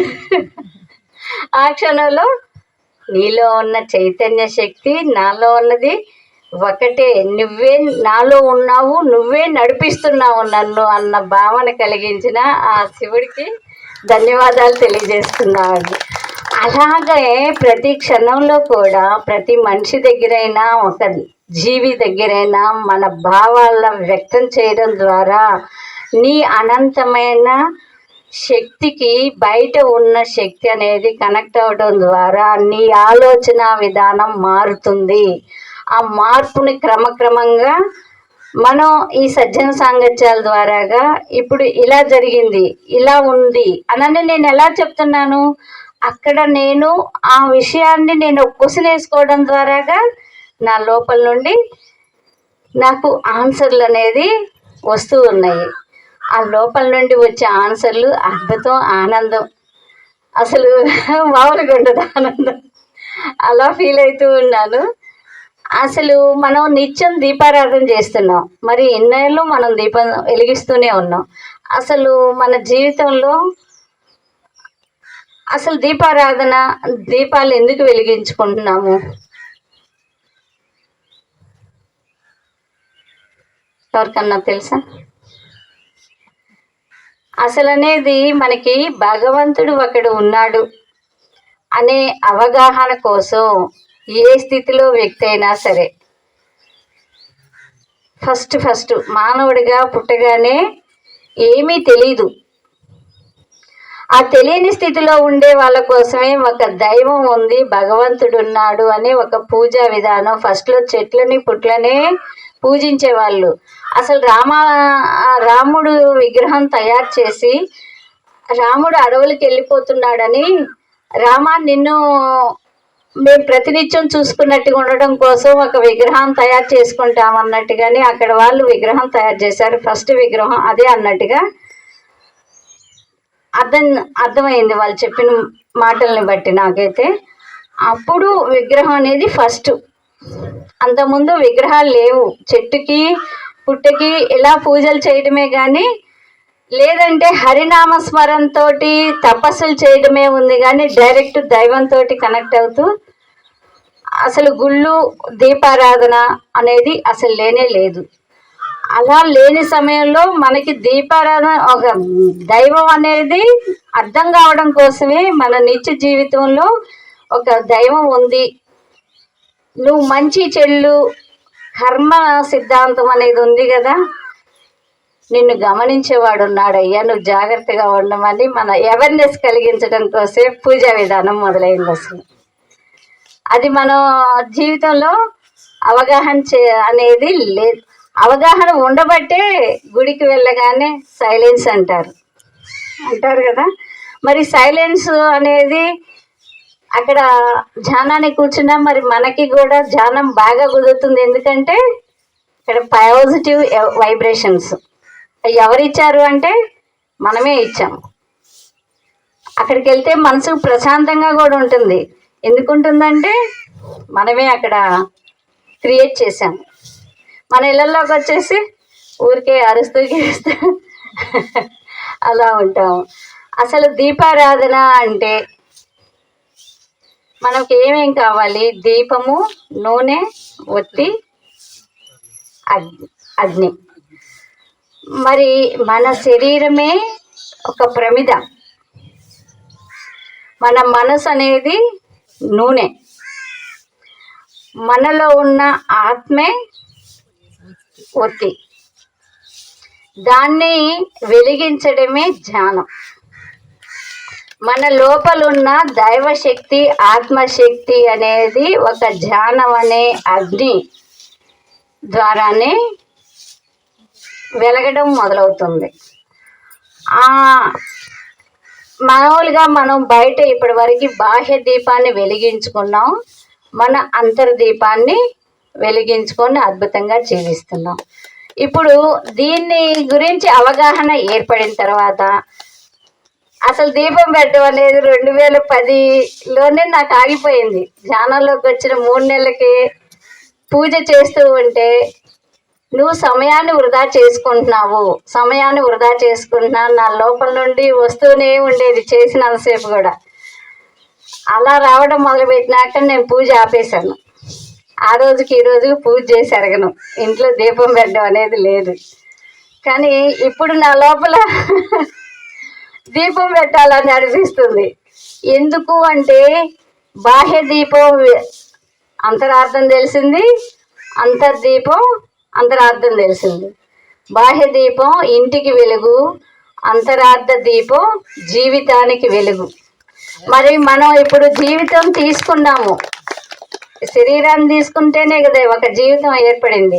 మరి ఈ జీవితాన్ని అర్థవంతంగా జీవించాలి అంటే ఈ దీపాన్ని వెలిగించుకుంటున్నాం. మరి రెండిటి గురించి తెలిసిన తర్వాత మరి 10 మందికి కనపడే బాహ్య దీపం వెలిగించడం వల్ల మనకేమన్నా నష్టం ఉందా? లేదు కదా. ఇప్పుడు వాళ్ళు కూడా మనకి యాక్సెప్ట్ చేయడం మొదలు పెడతారు. ఇప్పుడు వాళ్ళు రావట్లేదు అంటున్నాం కానీ వాళ్ళకి ఇష్టమైంది మనం చేయట్లేదు అనేది మనం అర్థం చేసుకోవట్లేదు. అంతే కదా సార్. ఇప్పుడు వాళ్ళు బయట దీపం వెలిగిస్తున్నారు, ఏంది వీళ్ళు కూర్చుంటున్నారు, అన్నీ వదిలిపెడుతున్నారు, ఇంట్లో దీపం లేదు పాడు లేదు అని మన అనేవాళ్ళు ఎంతమంది గుర్తించండి. కానీ అక్కడ ఏంటి అనేది మనకు అవగాహన నాకు అర్థమయ్యి నేను బాహ్య దీపాన్ని కూడా వెలిగించాలి అనేది నాకు అవగాహనకు వచ్చింది. ఆ ప్రయత్నంలో ఉన్న మొదలుపెట్టా. మన లోపల ఏదనిపిస్తుంటే అది చేసుకుంటూ వెళ్ళడమే మన ఎదుగుదల. అన్నిటికంటే ముందు ముఖ్యం ప్రతినిత్యం ధ్యాన సాధనలో కూడా అండి చాలా కొన్ని సంవత్సరాలు అద్భుతంగా చేయాలని అసలు చెయ్యాలని కూడా అనుకోవడం కాదు, కూర్చోవడంతో కళ్ళు మూసేసుకుంటాం, ఏం జరుగుతుందో తెలీదు, అద్భుతంగా జీవితం ఉంటుంది. ఇప్పుడు కొన్ని రోజుల తర్వాత మన లోపల మొదలవుతున్నాయి, ఏంటి అర్థం కావట్లేదు, ఏం జరుగుతుందో అర్థం కావట్లేదు. ఆ స్థితిలోనే నేను ఉన్నాను కాబట్టి అసలు అలా దగ్గర నాకు 2 సంవత్సరాలండి.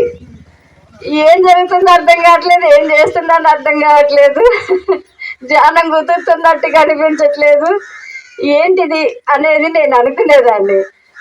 ఎవరిని అడిగినా కానీ ఒక్కొక్కళ్ళు ఈ ధ్యాన సాధన కంప్లీట్ అయిందేమో, చేయపోయింది ఏం కాదన్నట్టు, ఏంటి ధ్యానం సరిపోయింది అనేది ఎక్కడికి లిమిట్, మనకి జ్ఞానం తెలుసుకుందాం కదా. ఏంటి శివుడు ఈ రోజు కూడా ధ్యాన స్థితిలోనే ఉంటాడని, ఏమేం మాస్టర్ నాకెట్ట చెప్పింది, సర్లే.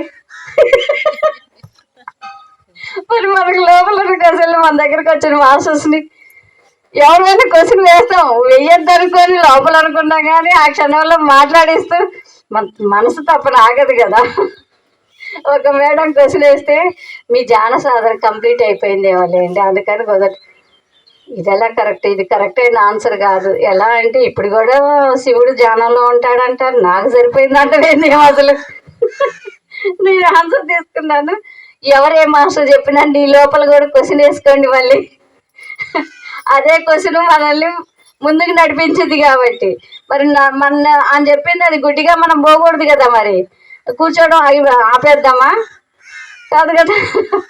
అందుకని మీ లోపల కూడా క్వశ్చన్ వేసుకోవాలి. ఆ క్వశ్చన్ అయిపోయిన తర్వాత నేను అలా నాకు వెంటనే అని చెప్పిన వెంటనే నా లోపల క్వశ్చన్ వచ్చేసింది, ఆహా అది కరెక్ట్ కాదు, నిత్యం ధ్యాన సాధన మాత్రం ఉండాల్సిందే. ఒక మాస్టర్ని అడిగితే ఏం చెప్పారంటే, అమ్మ ఏం జరుగుతుందనే నీకు సంబంధం లేదు, నువ్వు మాత్రం నిత్యం కళ్ళు మూసుకొని కూర్చో. ఆ టైంలో కూడా నీ లోపల వచ్చే ఆలోచనలు గమనించమన్నారు ఇంకో మాస్టర్. అట్లా మనం ఏం క్రియేట్ చేస్తున్నాం, నేను అలా ఆలోచనలు గమనిస్తున్నప్పుడు నా లోపల నుండి వచ్చింది ఏంటి అంటే, ఇప్పుడు మనం భగవంతుడికి కనెక్ట్ అవుతున్నామని ఈ ఎనర్జీ ఫీలింగ్ తోటి ఒకప్పుడు అనుకున్నాము. ఆ ఎనర్జీయే మనము లాగా తయారయ్యాము అనేది నాకు అర్థమైందండి. ఇప్పుడు ఫస్ట్లో వైబ్రేషన్స్ అబ్బా ఎంత బాగుంది ఏంటి అని మనం ఫీల్ అయ్యేవాళ్ళం. ఇప్పుడు ఆ ఫీల్ అనేది మనకి కలగట్లేదు. సీనియర్స్ మాస్టర్స్ చాలామంది ఉండే ఉంటారో నాకు తెలియదు, కానీ ఆ ఫీల్ అనేది మనకు కలగట్లా.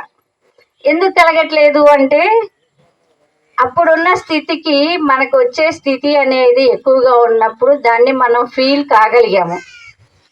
ఇప్పుడు మనకి వచ్చే ఎనర్జీ మన లోపల ఉన్న ఎనర్జీ కనెక్టివిటీ సమానము అయినప్పుడు మనకి ఆ ఎనర్జీ ఫీలింగ్ అనేది మనకి అర్థం కాదంట.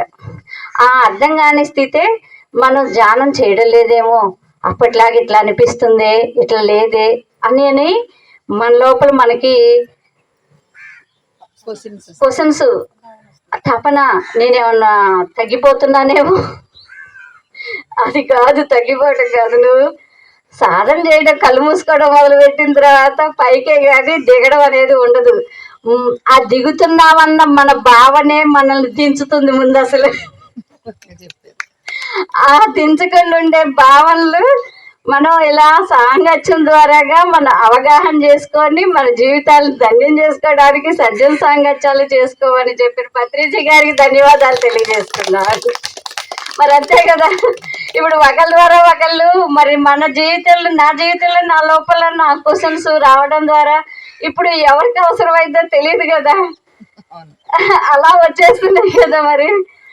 మరి అలా మనం లోపల ఉన్న బయట చైతన్యం ఒకటే అని తెలుసుకొని మన భావాల ద్వారా దాన్ని కనెక్ట్ చేసుకోగలుగుతాం. మనం ఎలా కనెక్ట్ చేసుకోవాలి అంటే, ఇప్పుడు ఒక విగ్రహం దగ్గరికి వెళ్ళినప్పుడు నీ చైతన్యం నా చైతన్యం ఒకటే అని ఎలా ఫీల్ అయ్యామో, ప్రతి దగ్గరికి కూడా ప్రకృతిలో చెట్లను చూసినా, ఆ సూర్య భగవానికి నమస్కారం చేయమని చెప్తూ ఉంటారు. మరి సూర్య భగవానికి నమస్కారం చేస్తున్నప్పుడు మరి పెద్దలు ప్రతిదీ ఆచారంగా పెట్టిన అన్నీ కూడాను ఒక అవేర్నెస్ కోసమే పెట్టుకుంటూ వచ్చారు. దాన్ని గుడ్డిగా చేసుకుంటూ పోయారు. కానీ ఇప్పుడు మనం జ్ఞానంతో కనెక్ట్ అవుతున్నాం. ఆ జ్ఞానం ఏంటి అంటే సూర్య భగవాని నమస్కారం చేస్తూ నాలో ఉన్న అగ్నితత్వానికి మన శరీరంలో జఠరాగ్ని ఉంటేనే మన జీర్ణక్రియ నడుస్తుంది. మరి అలాంటి సూర్య భగవాన్ నా లోపల కూడా ఉన్నాడు అనని మనం ఆ నమస్కారం చేసుకుంటూ సూర్య భగవానికి ఎనర్జీకి మనం కనెక్ట్ అయితే మన శరీరంలో ఎనర్జీకి మనం కనెక్ట్ చేసిన వాళ్ళం అవుతాం. ప్రతి దానిలోనూ మనం ఆ కనెక్టివిటీని ఏర్పరచుకుంటూ ఉంటే నీ భావాలు, నీ ఆలోచనలు, నీ లోపల ఏం జరుగుతుంది, నీ లోపల వచ్చే ప్రతి క్వశ్చన్కి, ఇప్పుడు ఈ క్షణం ఒకరితో మాట్లాడుతున్నావు అంటే నీ లోపల వచ్చిన ప్రతి క్వశ్చన్, ప్రతి భావన నువ్వు గమనిక చేసుకోవాలి. ఫస్ట్ ఆ గమనిక చేసుకుంటేనే నీ జీవితం మార్పు జరుగుతుంది. క్వశ్చన్ వేసుకోకుండా నీవు నడుస్తూ ఉన్నావంటే నువ్వు ఎదగలేవు. మెయిన్ సాధన ఒకటే కాదు, ఈ అవేర్నెస్లు కూడా పెంచుకోవాలి. మనం ఆ పెంచుకున్నప్పుడే మనం ఎదగడం మొదలవుతుంది. ఈ భావాలు మన లోపలనే పుడతాయి. ఇప్పుడు ఒకసారి చెప్తారు చూడండి, మనకి ప్రతి క్లాసులోనూ అంటూనే ఉంటారు, ధర్మరాజుని చెడ్డవాళ్ళు ఎవరినన్నా తీసుకురమ్మన్నట్టుగా. అంటే ఒక చెడ్డవాడు కూడా నాకు కంటికి కనపడలేదనని శ్రీకృష్ణ భగవానికి చెప్పినట్టుగానే ధర్మరాజుకి అలా చెప్తే దుర్యోధన్ని ఒక చెడ్డ వ్యక్తి మంచి వ్యక్తిని తెమ్మంటే నాకెవరు మంచి వాళ్ళు కనపడలేదు అన్నట్టుగానే మన లోపల ఏదైతే ఉంటుందో అదే కనపడుతుంది. ఆ కనపడే భావాన్ని మనం గుర్తించాలి. అప్పుడు నీకు లోపల ఏ భావన ఏర్పడింది, ఆ భావన ఏంటి, అసలు ఎందుకు వచ్చింది, నేను ఇలా ఉండకూడదు, నేను ఇది మార్చుకోవాలి. ఆ అవేర్నెస్ తోటి ఆ సంఘటన మళ్ళీ జరిగినప్పుడు దాన్ని గుర్తించి ఇది కాదు, ఆ క్షణంలో సెకండ్లో మనకి మన లోపల మనం గుర్తించినప్పుడే తర్వాత మనం మాట్లాడేటప్పుడు అది అవగాహనలోకి వచ్చింది. అలా చేయకూడదు అనేది వెంటనే మనం నోటి దాకా కూడా వచ్చి ఆగిపోయాను అని ఒక సందర్భంలో చెప్తూ ఉంటాం. అది మనకు తెలియకుండా మన అవేర్నెస్ ద్వారా జరిగింది. ఇప్పుడు ఇంకా ఎరుక స్థితి పెరుగుతుందనమాట. ప్రతి క్షణం కూడా నువ్వు అది అవగాహన చేసుకుంటే మనకి తెలియకుండా మనం ధ్యాన సాధనలో ఉండబట్టి మన లోపల చైతన్యం ఆ క్షణం ఆ మాట మాట్లాడకుండా చేస్తుందండి. ఇప్పుడు ఇంకా మనం గమనిక చేస్తూ ఉంటే మనలో ఉన్న ఆత్మ చైతన్యానికి ఇంకా ఎరుక స్థితి పెరుగుతూ ఉంటుంది. అది ఎలాగంటారా, నేను ఇప్పుడు ఆ మాటను ఎందుకు చెప్పాను అంటే నేను మా అమ్మాయి పెళ్లి చేసే టైంలోనండి అబ్బాయిని ఓకే అనుకున్నాను. అక్కడికి వెళ్ళిన తర్వాత మా ఆయన గారికి నచ్చలా, మా కుటుంబంలో ఎవరికీ నచ్చలేదు. కానీ నేను ఫోన్లో ఫేస్బుక్లో పరిచయం అయ్యి నేను ఓకే చేశాను కదా. నేను మాట ఇచ్చానంటే మాట మీద ఉండాలి. అది ఏదన్నా కానీ మాట మీద ఉండాలి అన్న మాట కట్టుబడి నా లోపల నేను యాక్సెప్ట్ చేశాను. మా ఇంట్లో వాళ్ళకి ఎవరికి నచ్చకపోయినా సరే. కానీ ఆ క్షణంలో ఏం మాట్లాడాను అంటే, మా అమ్మాయి మాత్రం ఈ ఊర్లో ఉండలేదు, నువ్వు ఇక్కడ ఉంటానంటే మాత్రం నేను మా అమ్మాయిని ఇవ్వను. నేను మా అమ్మాయిని ఇస్తాను కానీ ఇవ్వనని చెప్పలే మళ్ళీ. అసలు ఆ క్షణంలోనండి నాకు తెలియని కూడా తెలియదు, ఇట్లా మాట్లాడుతుండగానే నా అవేర్నెస్సే చెప్పిందండి. అది కూడా నాకు జీవితం తర్వాత వచ్చిన తర్వాత తెలిసింది. భగవంతుడు ఆ క్షణంలో మాట్లాడడం అనిపించకపోయినట్టయితే నా కూతురు జీవితంలో జీవించి ఉండి అక్కడ ఉండేదే కాదు అని తర్వాత ఫీల్ అయ్యానండి. అలాంటి గొప్ప ఆత్మశక్తి ద్వారా మన మాట నడుస్తుందనేది గ్రహించండి. నిజంగా అండి, అది అసలు నేను ఎన్నిసార్లు అయినా కానీ నేను గుర్తు చేసుకుంటాను. అసలు ఆ అవేర్నెస్ అనేది అంత గొప్పది. మన ధ్యాన సాధన అనేది మనం చేస్తున్నాము, అయిపోయింది, అది కాదు, మన సాధన అధికంగా. నేను ఒకప్పుడైతేనండి 24 గంటల సమయం దొరికిందంటే ధ్యానంలోనే కూర్చునేదాన్నండి. 2 సంవత్సరాలు కంప్లీట్గా చేశా క్లాసు. అసలు ఎవరు 8:30 కల్లా 4 to 7 ధ్యానం చేసేదాన్నండి. 4 నుండి 7 వరకు ధ్యానం చేసి అప్పుడు పంపు నీళ్ళు వచ్చాయి. పంపు నీళ్ళు వస్తుంటే కూడా పాపం మా వారికి వినపడదు, మిషన్ పెట్టుకుంటేనే వినిపిస్తుంది.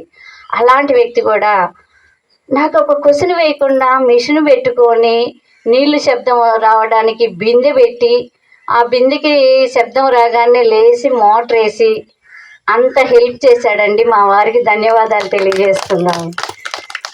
అలా ఆయన సహకరించబట్టే కదా మరి నేను 4 గంటలు ధ్యానం చేయగలిగింది. 3 గంటలు 4 to 7 ప్రతిరోజు ధ్యానం అనేది చేసేదాన్ని. 7ంటికి లేచి కూడా దగ్గర దగ్గర ఆ చెట్టు నుండి ఏడదాకా ఉంటుంది ఇల్లు, ఆ చివరికి ఈ చివరికి వెనక వాకిలి ముందు వాకిలి కూడా కసూజిమ్మ ముగ్గేసేదాన్ని అండి.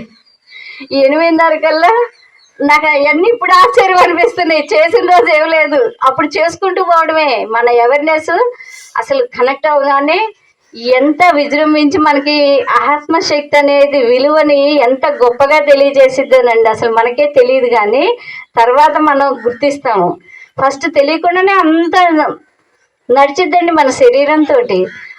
8:30 కల్లా నేను టిఫిన్ కూడా చేసి కంప్లీట్గా వాళ్ళకి గిన్నెల మీద మూతలు పెట్టడం, కసు చిమ్మడం లేదు, ఏం లేదు, కళ్ళు మూసుకొని కూర్చోవడమే.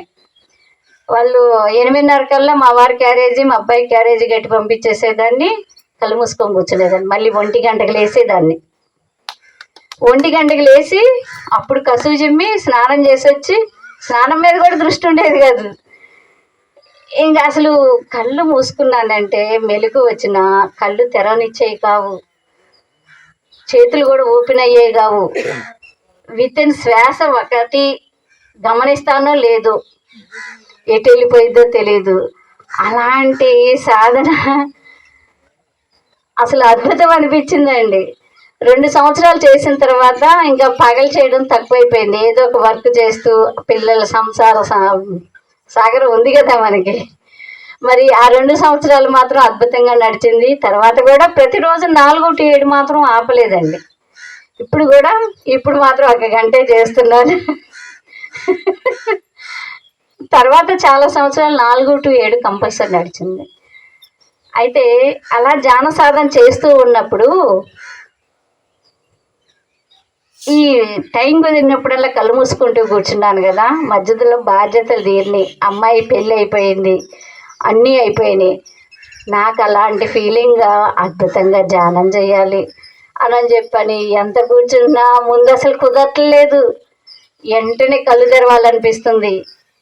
ఏంటి ఏంటి అన్న క్వశ్చన్స్ తోటి రాఘవరావు సార్ క్లాసులకి వెళ్ళాను, పత్రిజీ గారు ధ్యాన మహాచక్రానికి వెళ్ళాను. ఎక్కడికి వెళ్ళినా ఏమీ నాకైతే ఏం సమాధానాలు రాలేదు, ఏం ఫీల్ కలగలేదు. ఏంటి అసలు అలా ఇంట్లో ధ్యానం చేస్తూ కూర్చుంటే ఎప్పుడు నువ్వు చేసుకోవడం, నువ్వు అనుభూతి పొందడం నీదేనా, 10 మందికి చెప్పు, నేర్పించమని నా లోపల నుండి వచ్చిందండి. అలా వచ్చిన తర్వాత పిరమిడ్ కట్టించాను, కానీ పిరమిడ్ ఒకరి చేత ఓపెన్ చేయించాలని అవన్నీ కూడా నాకేం తెలీదు. అట్లా నా లోపల నుండి వచ్చిన తర్వాత ఇంకా పిరమిడ్కి ఓపెనింగ్కి లక్ష్మణరావు గారిని వెంకటరామయ్య గారి ద్వారాగా అడిగితే, సార్ అయితే రావడానికి కుదరదమ్మా, లక్ష్మణరావు గారి చేత ఓపెన్ చేపిద్దాము అని చెప్పి అన్నారు. ఓకే సార్ అన్నట్టుగాని 2019 మే 23 నుండి అక్కడ అమరావతిలో మా ఇంటి దగ్గరే ధ్యానం క్లాసులు అప్పటికి ఇప్పటికి రన్ అవుతున్నాయండి. అమావాస్య పౌర్ణమి 1 day క్లాసులు. మధ్యలో మనకి కరోనా వచ్చి ఆగిపోయినాయి కదా క్లాసులు. ఆ కరోనా వచ్చి ఆగిపోయిన తర్వాత 1 day క్లాసులు స్టార్ట్ చేసాము. అప్పుడు నిత్యం 41 daysలని ప్రతి నిత్యం మా ఇంటి దగ్గరే ధ్యానం చేసుకునేలాగా చేశాను. కరోనా టైం అయిపోయిన తర్వాత 1 day క్లాసులు అప్పటికి ఇప్పటికి జరుగుతూనే ఉన్నాయి. రీసెంట్గా మధ్యాహ్నం 3 నుండి 5 వరకు కూడా అక్కడ ఊళ్ళో మాస్టర్స్ వచ్చేలాగా, అంటే పొరుగు రోజులైనా వస్తే నష్టమేం లేదు. 1 గంట కంటే 2 గంటలు జర్నీ చేసి రావడం అంటే అందరు రారు కదా, 1 గంట జర్నీ చేసి వెళ్ళాలనండి. అలా ఏదన్నా కానీ ఊళ్ళో వాళ్ళమే వచ్చి కూర్చుంటూ అక్కడ వచ్చే మాస్టర్సే మాట్లాడేలాగా సజ్జన సాంగత్యం చేసుకుంటున్నాము. ఒక కేర్ సెంటర్ కూడా ఏర్పాటు చేయాలి. అంటే ప్రతినిత్యం పొలం పోయి వచ్చినా ఎవరైనా కానీ ప్రతినిత్యం అక్కడ కూర్చొని ధ్యాన సాధన చేసుకోవాలి. వాళ్ళు త్వరగా వాళ్ళల్లో మార్పులు జరగాలి అంటే కేర్ సెంటర్ లాగా ఏర్పాటు చేస్తే వాళ్ళల్లో మార్పు జరుగుతుంది. ఒక పిరమిడ్స్ కూడా సెంటర్ల లోపల అన్నట్టుగా పెట్టిద్దాము. కిందనో పార్కింగ్ ప్లేస్లో క్లాసులు నడుపుతున్నాను. పైన పిరమిడ్ ఉంది. ఫస్ట్ ఫ్లోర్లో మేము ఉంటాము, 2వ ఫ్లోర్ రెంట్కి ఇచ్చాము. అట్లా అద్భుతంగా మా అయితే క్లాసులు నడుస్తూనే ఉన్నాయండి. ఆ రోజుకి ఈ రోజుకి కూడాను. ఈరోజు కూడా మా ఇంటి దగ్గర 3 to 5 నేనున్నా లేకపోయినా కానీ అక్కడ మాస్టర్స్ని మూవ్ అవ్వండి, ఇబ్బంది లేదు, నేను ఉంటేనే చేయాలా ఏంటి, నేనున్నా లేకపోయినా అక్కడ క్లాసులు రన్ అవ్వాలి అన్నట్టుగానే వాళ్ళ ప్రోత్సాహం ద్వారా వాళ్ళు అక్కడ చేస్తూనే ఉంటారు. వాళ్ళకి ధన్యవాదాలు తెలియజేసుకుంటానండి. ఒక మనిషితోటి ఆగిపోకూడదని మన పత్రి సార్ ద్వారా నేర్చుకుంటున్నాం కదా. మరి మనం కూడా ఆచరణ చేసుకోవాలి కదా. నేను రావడానికి కుదరదండి, ఈరోజు క్లాస్ లేదండి అనకూడదు. మనం వాళ్ళకి సపోర్ట్ చేసి క్లాసును మూమెంట్ చెయ్యాలి. మరి ఒకళ్ళు వస్తున్నారు, ఇద్దరు వస్తున్నారు అని కూడా మనం ఫీల్ అవ్వకూడదు. మనం ఎక్కడన్నా క్లాస్ ఏర్పాటు చేసుకున్నామంటే నాకు ఫస్ట్లో అయితే కనుక ఇద్దరే వచ్చిన రోజులు కూడా ఉన్నాయండి. ఆ ఇద్దరు వచ్చినప్పుడు కూడా నేను మాస్టర్స్ని పిలిచి క్లాస్ పెట్టించాను. అట్లా చేయబట్టే ఈరోజు ఒక 100 మంది దాకా తయారయ్యారు అక్కడ మాస్టర్స్. ఊళ్ళో వాళ్ళ వరకే ఒకసారి వచ్చినా రాకపోయినా ఒక 40 మంది 50 మంది అయితేనే ఉంటారు. కొత్త మాస్టర్స్ యాడ్ అవుతూనే ఉంటున్నారు. కొత్త వాళ్ళు వచ్చినా పాత వాళ్ళు వచ్చినా యావరేజ్గా ఒక 50 మంది మాస్టర్స్ క్లాస్కి వస్తూనే ఉంటున్నారు. అలా అద్భుతంగా మా క్లాసులు నడుస్తున్నాయండి. ఇప్పుడు మనం చైతన్యం మనలో ఉన్న ఆత్మశక్తి, అనంతమైన చైతన్య శక్తి బయట కనెక్ట్ అవ్వడం అనేది అనుకున్నాం కదా. రెండోది వచ్చేసి విశ్వం అనేది అనంతం, శూన్యము అనేది అనంతం. మరి అనంతమైన దానికి మనం కనెక్ట్ అవుతున్నాం. ఇది మనం కళ్ళు మూసుకున్నప్పుడు ఏం జరుగుతుంది అంటే మనలో ఉన్న చైతన్యము బయట ఉన్న విశ్వాంతరాల్లో ఉన్న చైతన్యానికి కనెక్ట్ అవుతున్నాం. ఒకప్పుడు మనం ఏమనుకున్నాం, మన లోపల ఉన్న దైవానికి దగ్గర అవుతున్నాం అనుకుంటున్నాం. మన అవేర్నెస్ పెరిగే కొద్దీ మన లోపల ఉన్నది బయట ఉన్నది ఒకటే అనుకుంటున్నాం. ఆ ఒకటిని కూడా గ్రహింపుతోటి ఆ విశ్వ అంతరాల్లో ఉన్నది నేను ఒకటే. ఈ విశ్వం అంతటా కూడా ఆ విశ్వం అంతటా ఉన్నది నీ లోపల ఉన్నది నువ్వు అవేర్నెస్గా గుర్తించలేకపోతే విశ్వంలో ఉన్నది కూడా నువ్వు గుర్తించలేవు. ఫస్ట్ నీ లోపల ఉన్నవి కనెక్ట్ అవుతూ నీ లోపలికి ప్రతిదీ గ్రహింపు చేసుకుంటూ ఉంటే బాహ్యంలో కనపడేదానికి నువ్వు కనెక్ట్ అవుతావు. అర్థమైందండి? ఇప్పుడు మన లోపలికి ప్రతిదీ పోయేది మన తీసుకునేటప్పుడు ఆక్సిజన్. మరి బయటికి ఏమొస్తుంది? కార్బన్ డైఆక్సైడ్ వస్తుంది. మరి కార్బన్ డైఆక్సైడ్ ఎక్కడుంది? మన లోపల ఉంది. అంటే మనం తీసుకునేది మంచిని తీసుకుంటాం, చెడు వదిలేస్తున్నాం. ప్రకృతి కూడా మనకి అంతా మంచి ఇస్తుంది. కానీ ఆ మంచి నీ లోపల మంచికి కనెక్ట్ చేస్తే మంచే వస్తుంది. నీ భావాల ద్వారా నువ్వు వ్యక్తం చేస్తే చెడే వస్తుంది. అందుకని నీ లోపల ఉన్న చెడుని తొలగించుకోవాలి. ఆ తొలగించుకున్నప్పుడు విశ్వంలో ఉన్నది అంతా కూడా శూన్యమైన విశ్వానికి కనెక్ట్ అవ్వడం జరుగుతుంది. అది నేనే అని అనుభూతి పొందడం జరుగుతుంది. ఆ అనుభూతే అసలైనది. అది చెప్పడానికి రాదు, ఎవరికి వాళ్ళు అనుభూతి పొందవలసింది. ఆ అనుభూతి అనేది నీ ఫీల్ ద్వారా అర్థమవుతుంది. మూడోది వచ్చేసి జ్ఞానము, అనంతమైన జ్ఞానము అనుకుంటున్నాం. అసలు అనంతమైన జ్ఞానం ఎంత, అసలు ప్రతి క్షణం జ్ఞానంతో జీవించాలి. మన జీవితం జ్ఞానంతో జీవించడం అంటే ఎలాగా? ఇప్పుడు మనం ప్రతి మనిషి దగ్గర మాట్లాడుతున్నప్పుడు మనం అర్థం చేసుకోవడం, అర్థం చేసుకున్న దాన్ని నువ్వు ఇంప్లిమెంటేషన్ తోటి జ్ఞానం, ఈ క్షణంలో ఇలా ఉండాలి, ఇలా చెయ్యాలి, ఆ జ్ఞానంతో మనం జీవిస్తూ ఉంటే మన జీవితం అనేది ధన్యం చేసుకుంటామండి.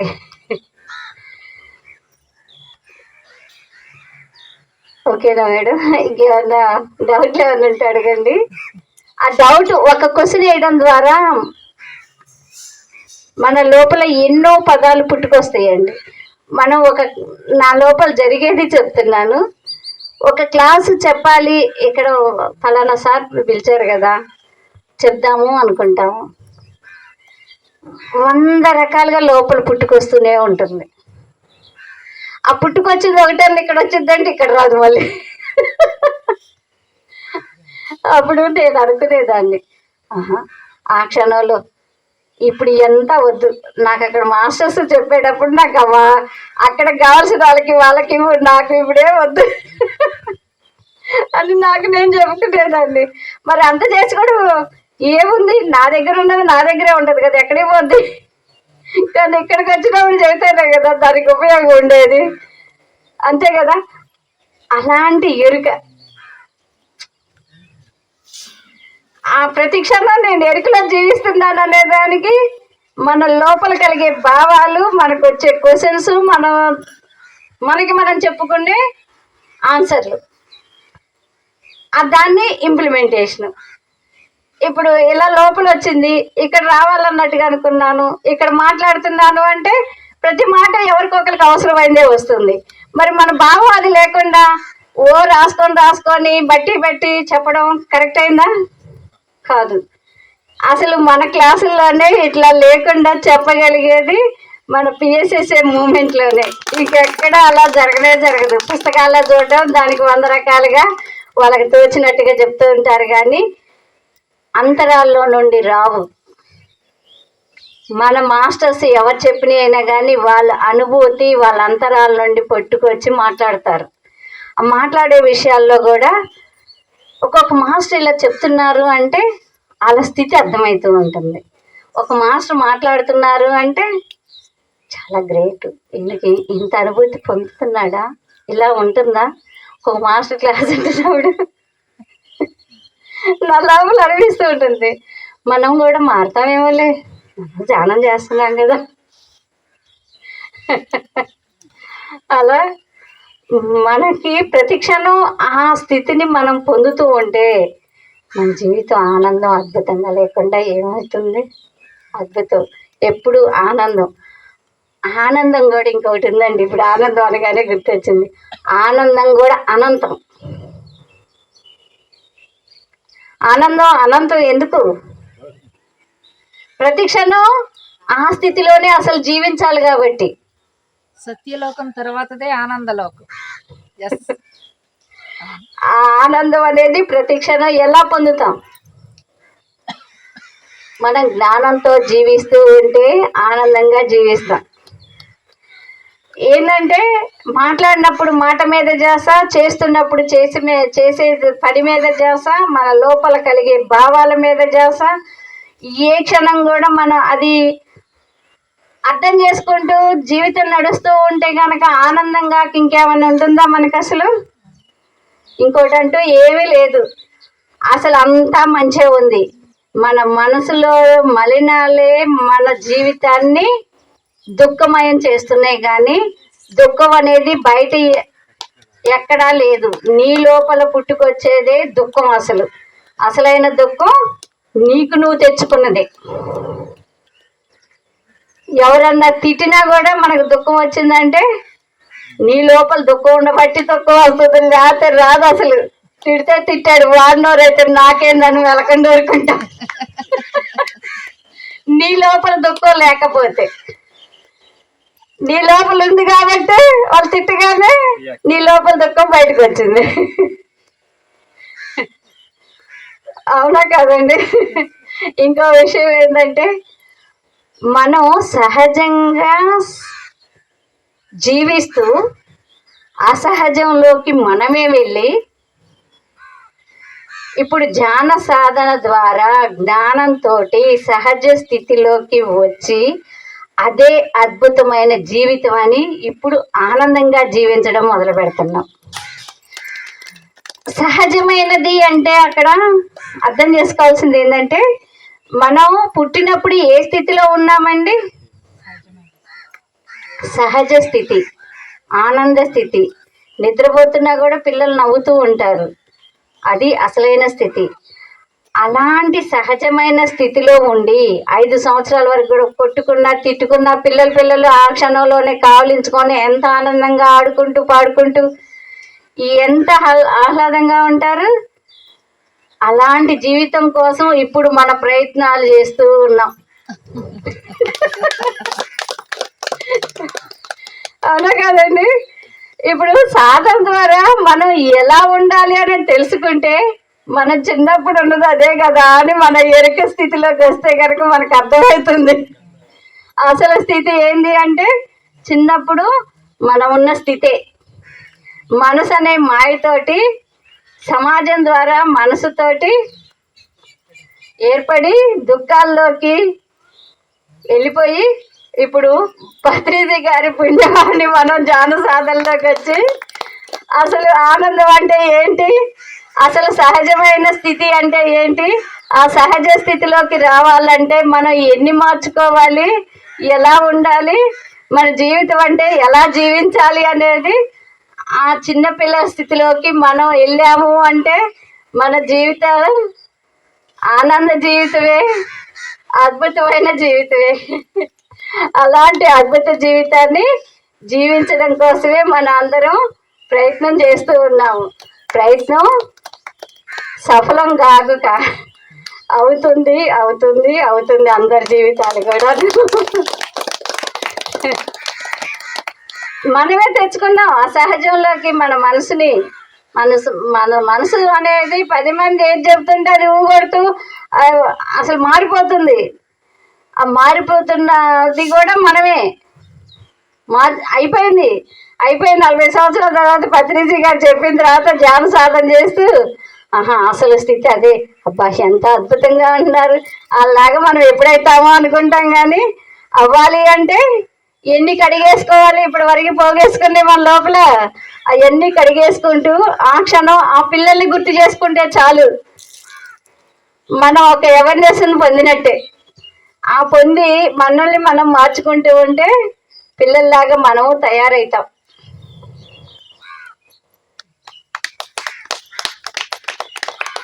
అలా పొందుతూనే జానో అబ్బాయి ఎంత గొప్పది.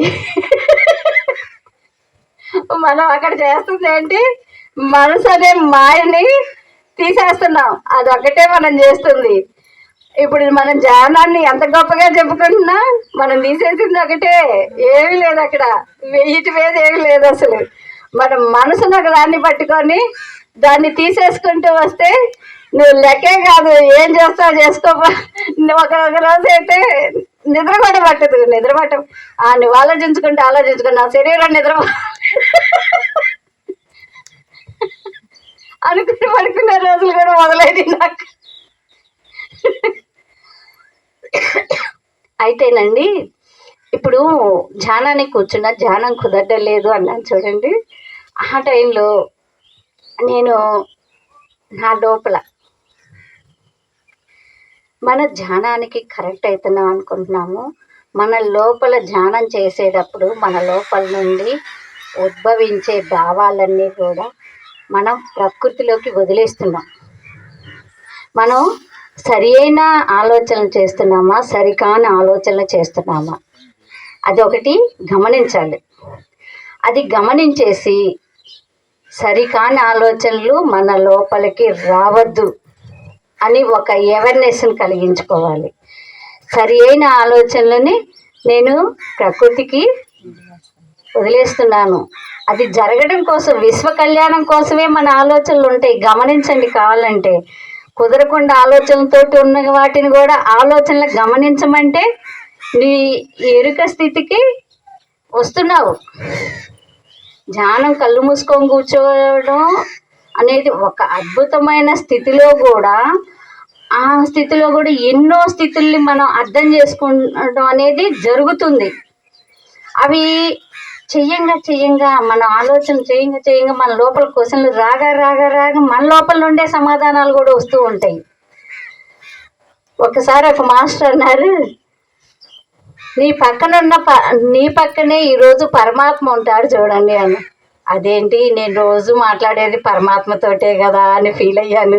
మరి నా భావాలు ఎంతవరకు పోయినాయో చూడండి. మరి అంటే నాలో ఉన్నది పరమాత్మే, పక్కన ఉన్నది కూడా పరమాత్మే, అంతటా ఉన్నది ఆయనే అని మనకి క్లాసులు అంతా వింటూ ఉంటే పరమాత్మ పక్కన ఈ రోజు ఉండడం ఏంది, రోజు మనం చేస్తుంది కూడా పరమాత్మతోటే కదా, మనం సంభాషిస్తుంది అని ఫీల్ అయ్యాను.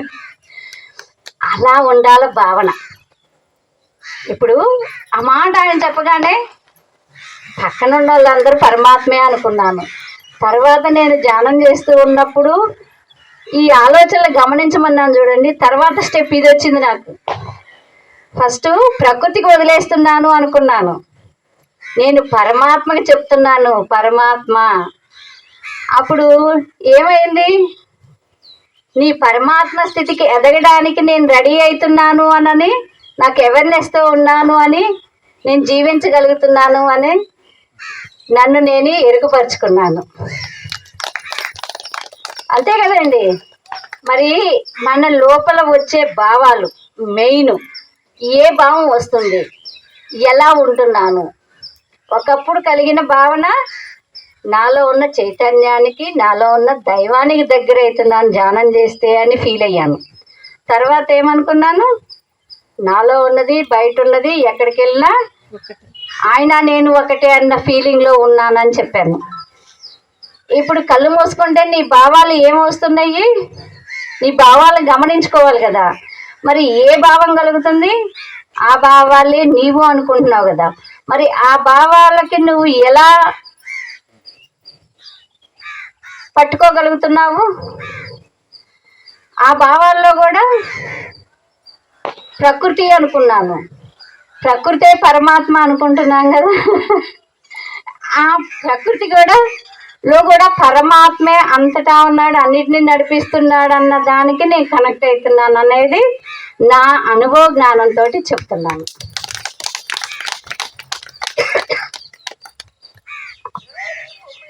అలా ప్రతి క్షణం ఎరుకతోటి మనం జ్ఞానము ప్రతి క్షణం.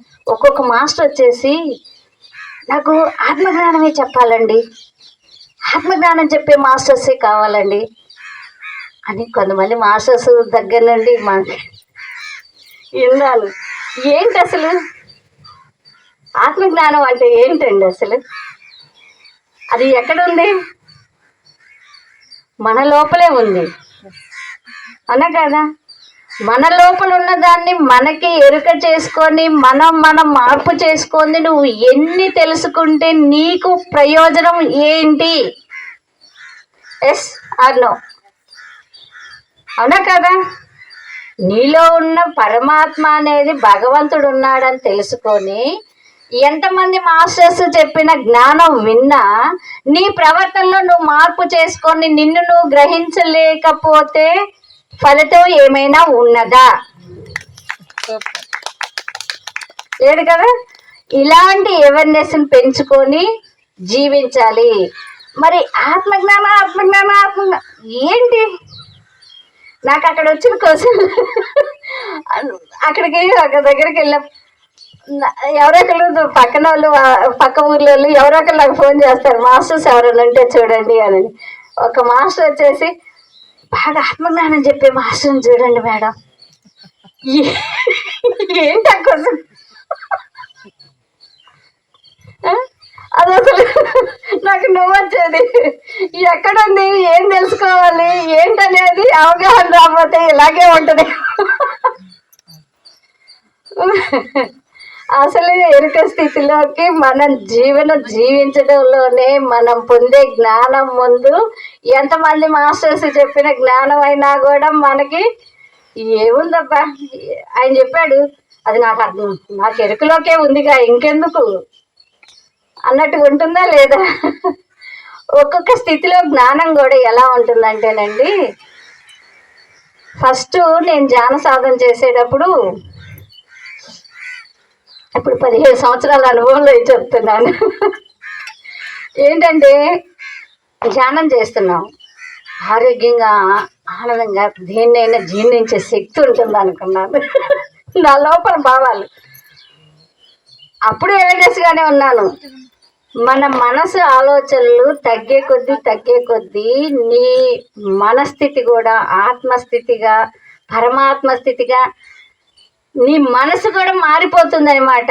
ఆ మనస్థితి పరమాత్మ స్థితికి ఏకమైనప్పుడు నీ పూర్తి బాహ్య ప్రపంచం అంతర్ప్రపంచం ఒకటే ఉంటుంది. అర్థమైందండి? అలాంటిది ఏంటంటే నా జీవితంలోనే అలా స్థితిలో ఉన్నప్పుడు కోడిగుడ్లు కూడా తిన్నాను. చదువుతున్నాను 7 సంవత్సరాల వరకు నాకు అసలైన జ్ఞానం అంటే తెలియదండి. ధ్యానం చేయడం మొదలుపెట్టిన తర్వాత ఆరోగ్యంగా ఉన్నాను, ఆనందంగా ఉన్నాను, ఆర్థికంగా బాగున్నాను. ధ్యానం చేయండి, నా నోటి నుండి వచ్చిన మాటలు.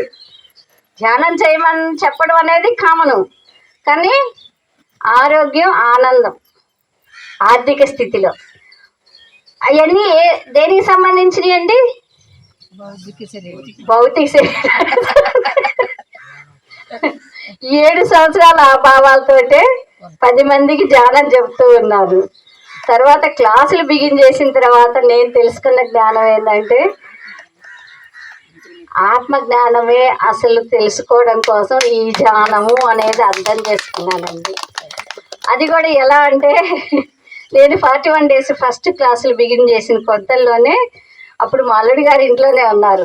41 days క్లాసులు అప్పుడు కొన్ని రోజులు ఉన్నప్పుడు, ఆంటీ ఆత్మ గురించి ప్రేతాత్మల గురించి చెప్పకుండా ఉంటే నేను క్లాస్ దగ్గర కూర్చుంటా, లేకపోతే నేను కూర్చొని అన్నాడు. అసలు ఆత్మ అప్పటిదాకా ఆ పదం చదువుతున్నారు అనుకుని నాకు ఇక్కడ ఎలగలేదు. నిజం చెబుతున్నా, క్లాసులు వింటా వచ్చాడు కానీ ఆ అబ్బాయి చెప్పేదాకా కూడా ఆహా ఇదేనా అసలు మనం నేర్చుకునే జ్ఞానము అని అప్పుడు ఒక ఆత్మ అనేది నా బుర్రలోకి ఎక్కిందండి. అప్పటిదాకా నాకేం తెలియదండి. మరి ఆ ఎమర్జెన్సీ ఇచ్చిన వాళ్ళకి ధన్యవాదాలండి. నిజంగా అసలు ఆత్మ జ్ఞానం కోసమే అసలు ధ్యానం చేస్తున్నాము అన్న అవేర్నెస్ ఫస్ట్ కలిగింది అప్పుడు. ఆహా మనం తెలుసుకోవాల్సిందల్లా ఆత్మజ్ఞానమా, ఇది జరిగేదంతా దాని గురించా అని అప్పుడు అవేర్నెస్ వచ్చింది. ఆ అవేర్నెస్ వచ్చిన తర్వాత కూడా ఏం జరుగుతుందంటే, ధ్యానం చేస్తున్నాను, పుస్తకాలన్నీ చదవమంటున్నారు, పుస్తకాలు చదువుతున్నా.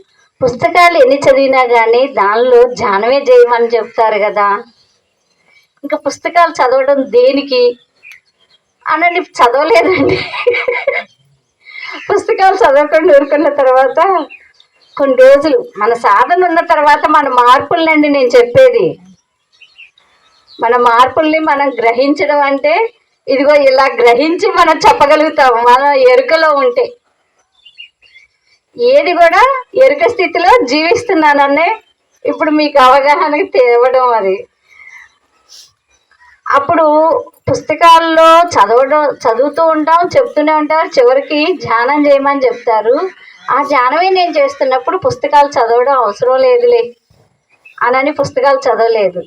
కొన్ని రోజులు ధ్యాన సాధన తర్వాత ఏమనిపించిందంటే, వాళ్ళు చెప్తున్నారు కానీ నేను చెప్పట్లేదు కదా, అది చెప్పాలి కదా,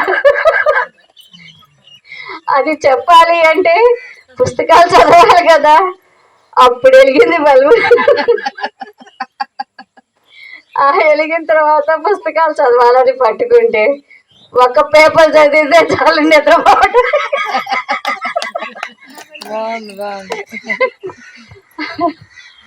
భగవంతుడా ఏంటిది నాకు ఈ పరీక్ష అనుకున్నాను. అసలు ఆ క్షణంలో మనకి నిద్ర వస్తుంటే, నిద్రపోనన్నా పోండి, ధ్యాన సాధనలోకైనా కూర్చోండి, మార్పు అద్భుతంగా జరిగిద్దండి. మనం నిద్ర వస్తుంది ఇంకా పుస్తకాలు చదవకూడదు అది ఎక్కంది ఏం పట్టుకోవడం సమయం వ్యర్థం అనేది మాత్రం అనద్దు. నిద్ర వస్తున్నా కానీ ఎంత చదివినా కానీ పుస్తకం అయితే పట్టుకోండి. ఎంత చదివినా అంత చదవండి. కళాధర్ రెడ్డి గారు ఒకసారి చెప్పారండి, సమయం కుదరలేదు పుస్తకం చదవాలంటే అని చెప్పే వాళ్ళకు కూడా కనీసం తినేటప్పుడైనా 4 అక్షరాలు చదవమని చెప్పండి. పుస్తకం అనేది అంత మన లోపల అవేర్నెస్ని కలిగించిద్దండి. ఇప్పుడు నేను దీపం గురించి చెప్పాను చూడండి, అది వచ్చేసి దేనిలో వచ్చిందంటే కోనేరు వరలక్ష్మి గారు రాసిన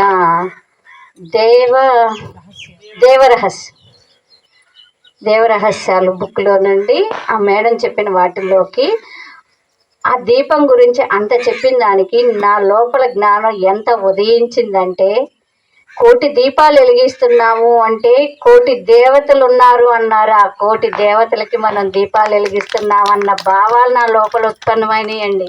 ప్రతి క్షణం ఒక దీపం వెలిగిస్తున్నప్పుడు ప్రతి దానికి అంతరార్థం నీ లోతుల్లో ఉండే అక్కడ బాహ్యంగా జరుగుతాయండి. ఆ ఎరుక స్థితి అనేది వాళ్ళకి లేదు.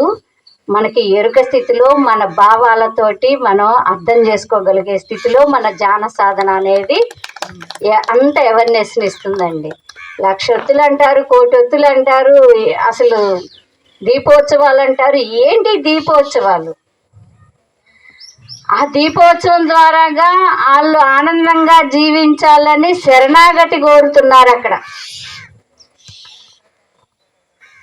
ఆ దీపాలు అక్కర్లేదు. మనం 1,000 దీపాలతో సమానమైన మన అంతర్దీపాన్ని వెలిగించుకోవడం ద్వారా మన జీవితం అద్భుతంగా ఉంటుందని మనం అవేర్నెస్తో జీవిస్తున్నాం. మనము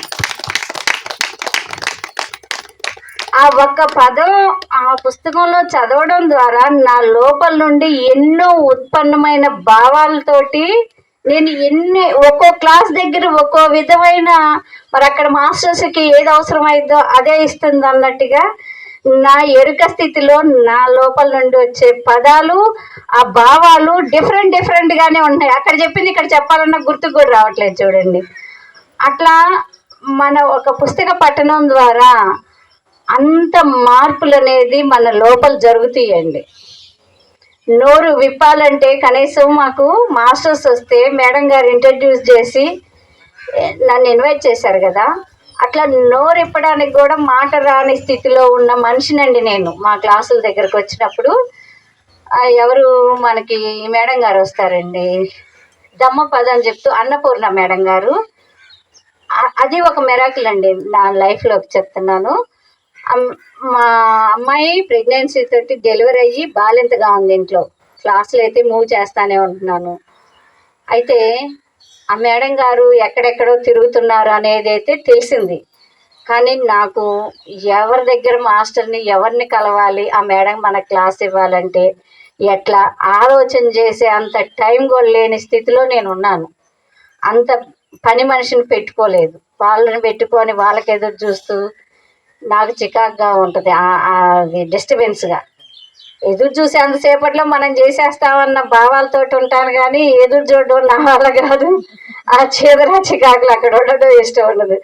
అట్లాగే నా పని నేను చేసుకోవడం అంత బిజీ టైంలో కూడా అన్నపూర్ణ మేడం గారిని పిలుద్దాం అనుకున్న టైంలో నా లోపల అనిపించింది. కానీ ఇవన్నీ ఇప్పుడు చేయలేనులే, సమయం వచ్చినప్పుడు వాళ్ళే వస్తారులే అని నేను ఆన్సర్ చేసుకొని ఉన్నానండి.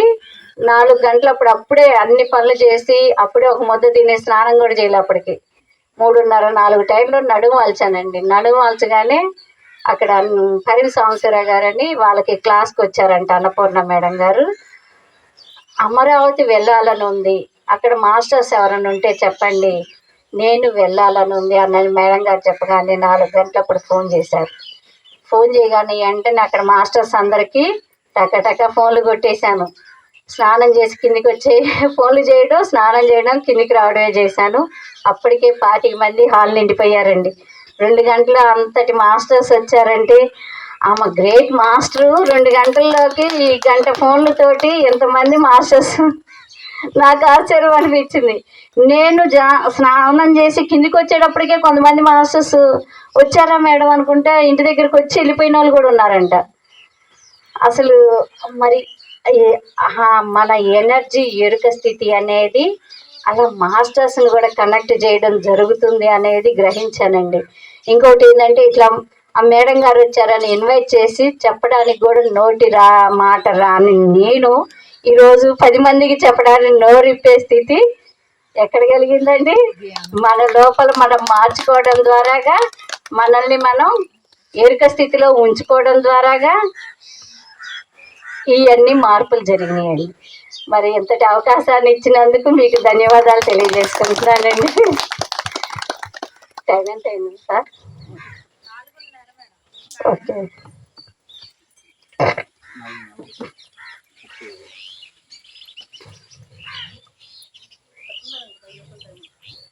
Okay okay sir. మీకు ఎవరికైనా డౌట్లు ఉంటే ఒక మాట క్వశ్చన్ వేయండి సార్. అన్నపూర్ణమ్మ గారు దమ్మపదం గురించి చెప్తారు కదా, ఆవిడ అప్పుడు మీకు చెప్పిన మాట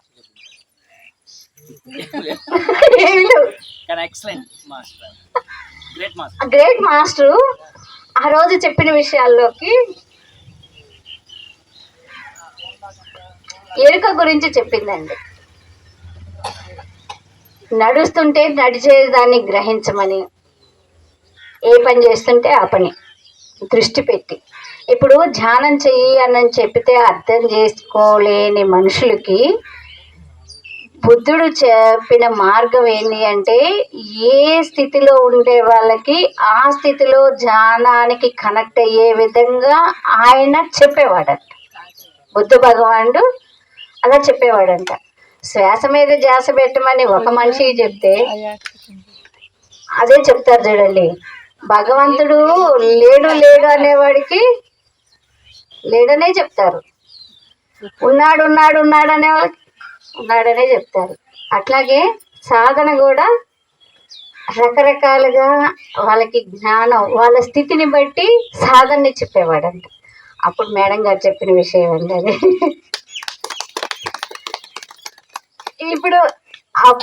ఇప్పుడు మనం వింటున్నప్పుడు కూడా మనకి నిద్రలోకి వెళ్తే వస్తుంది కూడా ఒక్కొక్కసారి. ఆ నిద్ర వస్తున్నా కానీ మన లోపల చైతన్యం వింటదండి. అది కూడా ఎరుకలోకి వచ్చింది నాకు. ఎందుకంటే ఈ మధ్య ఒక జూమ్లో పాల్గొంటున్నాను. ఇప్పుడు ఎవరు ఏ క్లాసులు వింటూ ఉంటున్నాను కానీ అందులో ఏం పట్టుకుంటున్నానో కూడా అప్పుడే ఇట్లాగే క్వశ్చన్ వేసినా రాదు. కానీ సెకండ్లోకి మళ్ళీ ఆన్సర్లు ఒకటి వస్తున్నాయి. అక్కడ విన్నాను అనేది నాకు తెలియడం లేదు, కానీ ఆ క్షణంలో గుర్తుకు రావట్లేదు. కానీ ఆ క్లాసుల్లో విన్న పదాలు కొన్ని కనెక్టివిటీ చేసి దానిని ఎలా చేసి చెప్తున్నాను అనేది నేను గ్రహిస్తున్నానండి. మరి అదే మనం గుర్తుండట్లేదు అనని క్లాసులు వినడం కూడా ఆపమాకండి. అంటే నేను గ్రహించాను, మీరు గ్రహిస్తున్నారో లేదో మీకు తెలియాలి. నేను గ్రహించిన స్థితిని నేను మీకు చెప్తున్నాను. ఆ క్షణంకి మనకి ఏం తెలియడం లేదు, ఏం అర్థం కావట్లేదు, నిద్రలోకి వెళ్ళిపోతున్నాము. ఆడిపోయి నిద్రపోవడం అవసరమా, నేను నా ఇంట్లో నేను పడుకుంటానులే అనుకోవద్దు. నీవు నిద్రపోయినా నీ ఆత్మస్థితిలో నీ సోల్ వినడం జరుగుతుంది. ఇప్పుడు ఒక్కొక్కసారి మాస్టర్స్ మేడం గారిని చూడగానే అబ్బా బాబా కనిపించాడు అని చెప్తూ ఉంటుంటేనే అమ్మవారు కనిపించినట్టుంది. ఆ కనిపించేది ఎవరండి? నీ హృదయంలో నీవే. అది మనం ఎవరికైతే కనెక్ట్ అయిన మాస్టర్గా మనం ఫీల్ అవుతూ ఉంటామో మనలో ఉన్న చైతన్యమే అక్కడ అవేర్నెస్గా నీ ఎదుట నిలబడుతుంది. అదే నీవు, అదే నీ తత్వం, అదే నేనని గ్రహించుకొని నీది నువ్వు అవగాహన చేసుకోవడం. ఒక్కొక్క మాస్టర్స్కి అలా అనిపిస్తుంది, ఇలా కనిపించారు, అవన్నీ కూడా నీవే. ఎక్కడ అంతటా ఉన్నది నీవే కదా, అందరిలో ఉన్నది నీవే కదా. మరి అలా ఉన్నప్పుడు వాళ్ళు వేరు నీవు వేరు ఎలా అయ్యావు? అదే నీవు, నీలో ఉన్న చైతన్యమే నీకు ఆ రూపంలో కనిపిస్తూ ఉంటుంది. నీ లోపల ఉన్న భావం నీలో ఉన్నదే బయట వ్యక్తీకరణ చేస్తూ నీ అవేర్నెస్ని పెంచుతూ ఉంటుంది.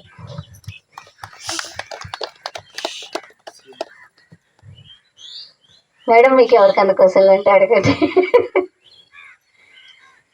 కానీ పుస్తకాలు మాత్రం చాలా చాలా బాగుంటున్నాయి సార్. ఒకసారి కోనేరు వరలక్ష్మి గారి బుక్కే, అదే బుక్ చదువుతూ ఉన్నప్పుడే ఎనర్జీ కూడా వస్తుంది మేడం. బుక్స్ అవును. చదివితే మన లోపల ఎనర్జీ ఇంకా పెరుగుద్ది. సూక్ష్మ శరీరం గురించి మేడం గారు చాలా అద్భుతంగా చెప్పారు. దానిలో పత్రి సారు మేడం గారు చేతి పట్టుకొని అధోలోకాలకు కూడా తీసుకొని వెళ్ళారంట. చదివారు ఎవరన్నా ఆ బుక్? దేవరహస్యాలు. అధోలోకాలకు కూడా తీసుకొని వెళ్ళి అక్కడ కొన్ని విషయాలు తెలియజేసింది, కానీ అవన్నీ నాకు గుర్తులేవు.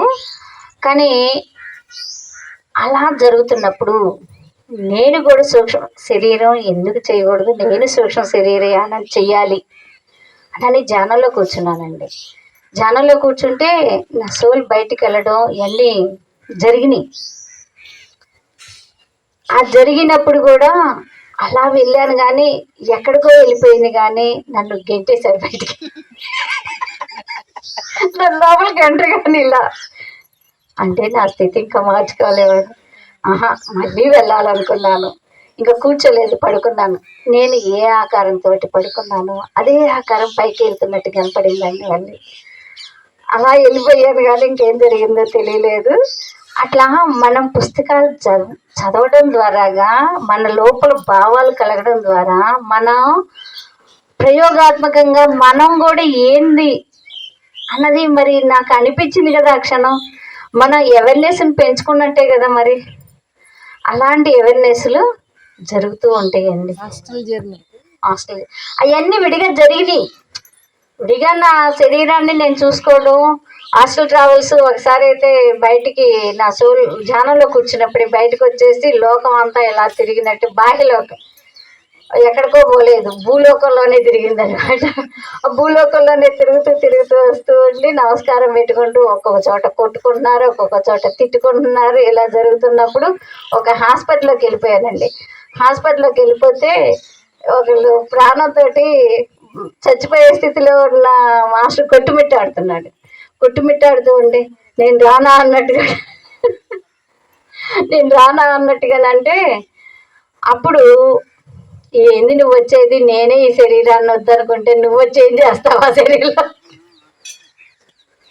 అని అక్కడ ఇంకోసార్లు ఆన్సర్ చేసిన తర్వాత ఇంకా ఎరుకలోకి వచ్చేసాను. నేను ధ్యానంలో జరిగింది కావాలి. అలా సూక్ష్మ శరీర యానాలు జరిగినాయి. ఒకసారి నేను ధ్యానంలో కూర్చున్నప్పుడే ఎవరు తలుపు తెరితే తలుపు తీసి చూస్తే ఎవరు లేరు అన్నట్టుగానే వచ్చేసి నేను ఏంటి అక్కడికి వెళ్ళాను కదా, నేను ఇప్పుడు ధ్యానంలో ఉన్నాను కదా, ఈ ధ్యానంలో జరిగిందా అని ఫీల్ అయ్యాను. అలా చిన్న చిన్న సూక్ష్మ శరీరం అవన్నీ కూడా ఎందుకు జరుగుతాయి అంటేనండి, మనలో ఉన్న శక్తికి మనం అర్థం చేసుకోవడం కోసం ఆ దైవం చేసే లీలలండి అవి. అర్థమైందండి? ఒకరి చేత వింటామా, మనం నమ్మం కదా. మన మీద మన నమ్మకం కలగాలి అంటే అలాంటి లీలలు జరిగితేనే. మరి కృష్ణ లీలలు అన్నీ వింటున్నాం, మన లీలలు మనం కూడా చూసుకోవద్దా? ఆ లీలలే ఇవి.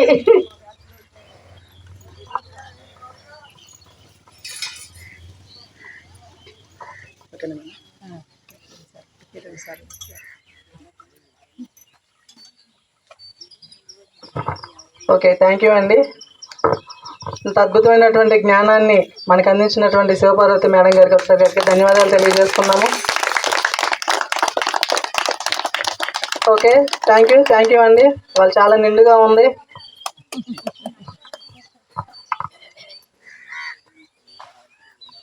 ఎల్లుండి 11వ తారీఖు మన ప్రీతమ గురువు బ్రహ్మర్షి పితామహ పత్రిజీ గారి జన్మదినోత్సవం సందర్భంగా మనందరం కూడా కలిసి శాకాహార ర్యాలీ పెట్టుకుంటున్నామండి.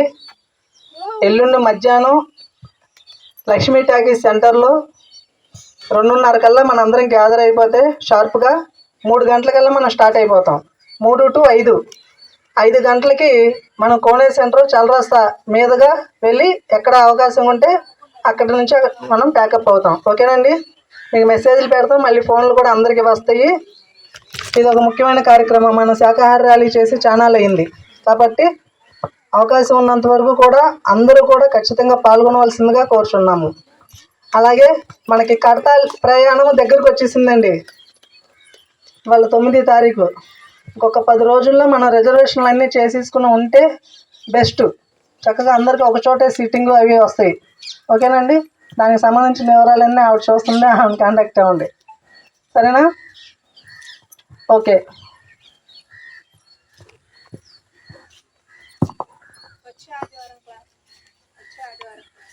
ఇక్కడ నాకు తెలిసిన జ్ఞానాన్ని పంచడానికి అవకాశం ఇచ్చిన రాము మాస్టర్ గారికి, మీ అందరికీ ధన్యవాదాలండి. Thank you. వినడానికి అవకాశం ఇచ్చారు కాబట్టి మేమే ధన్యవాదాలు తెలియజేసుకోవాలి. ఓకే అండి, తర్వాత రేపు నెక్స్ట్ ఆదివారం 16వ తారీఖు నాడు వచ్చింది. 16వ తారీఖు నాడు మనకి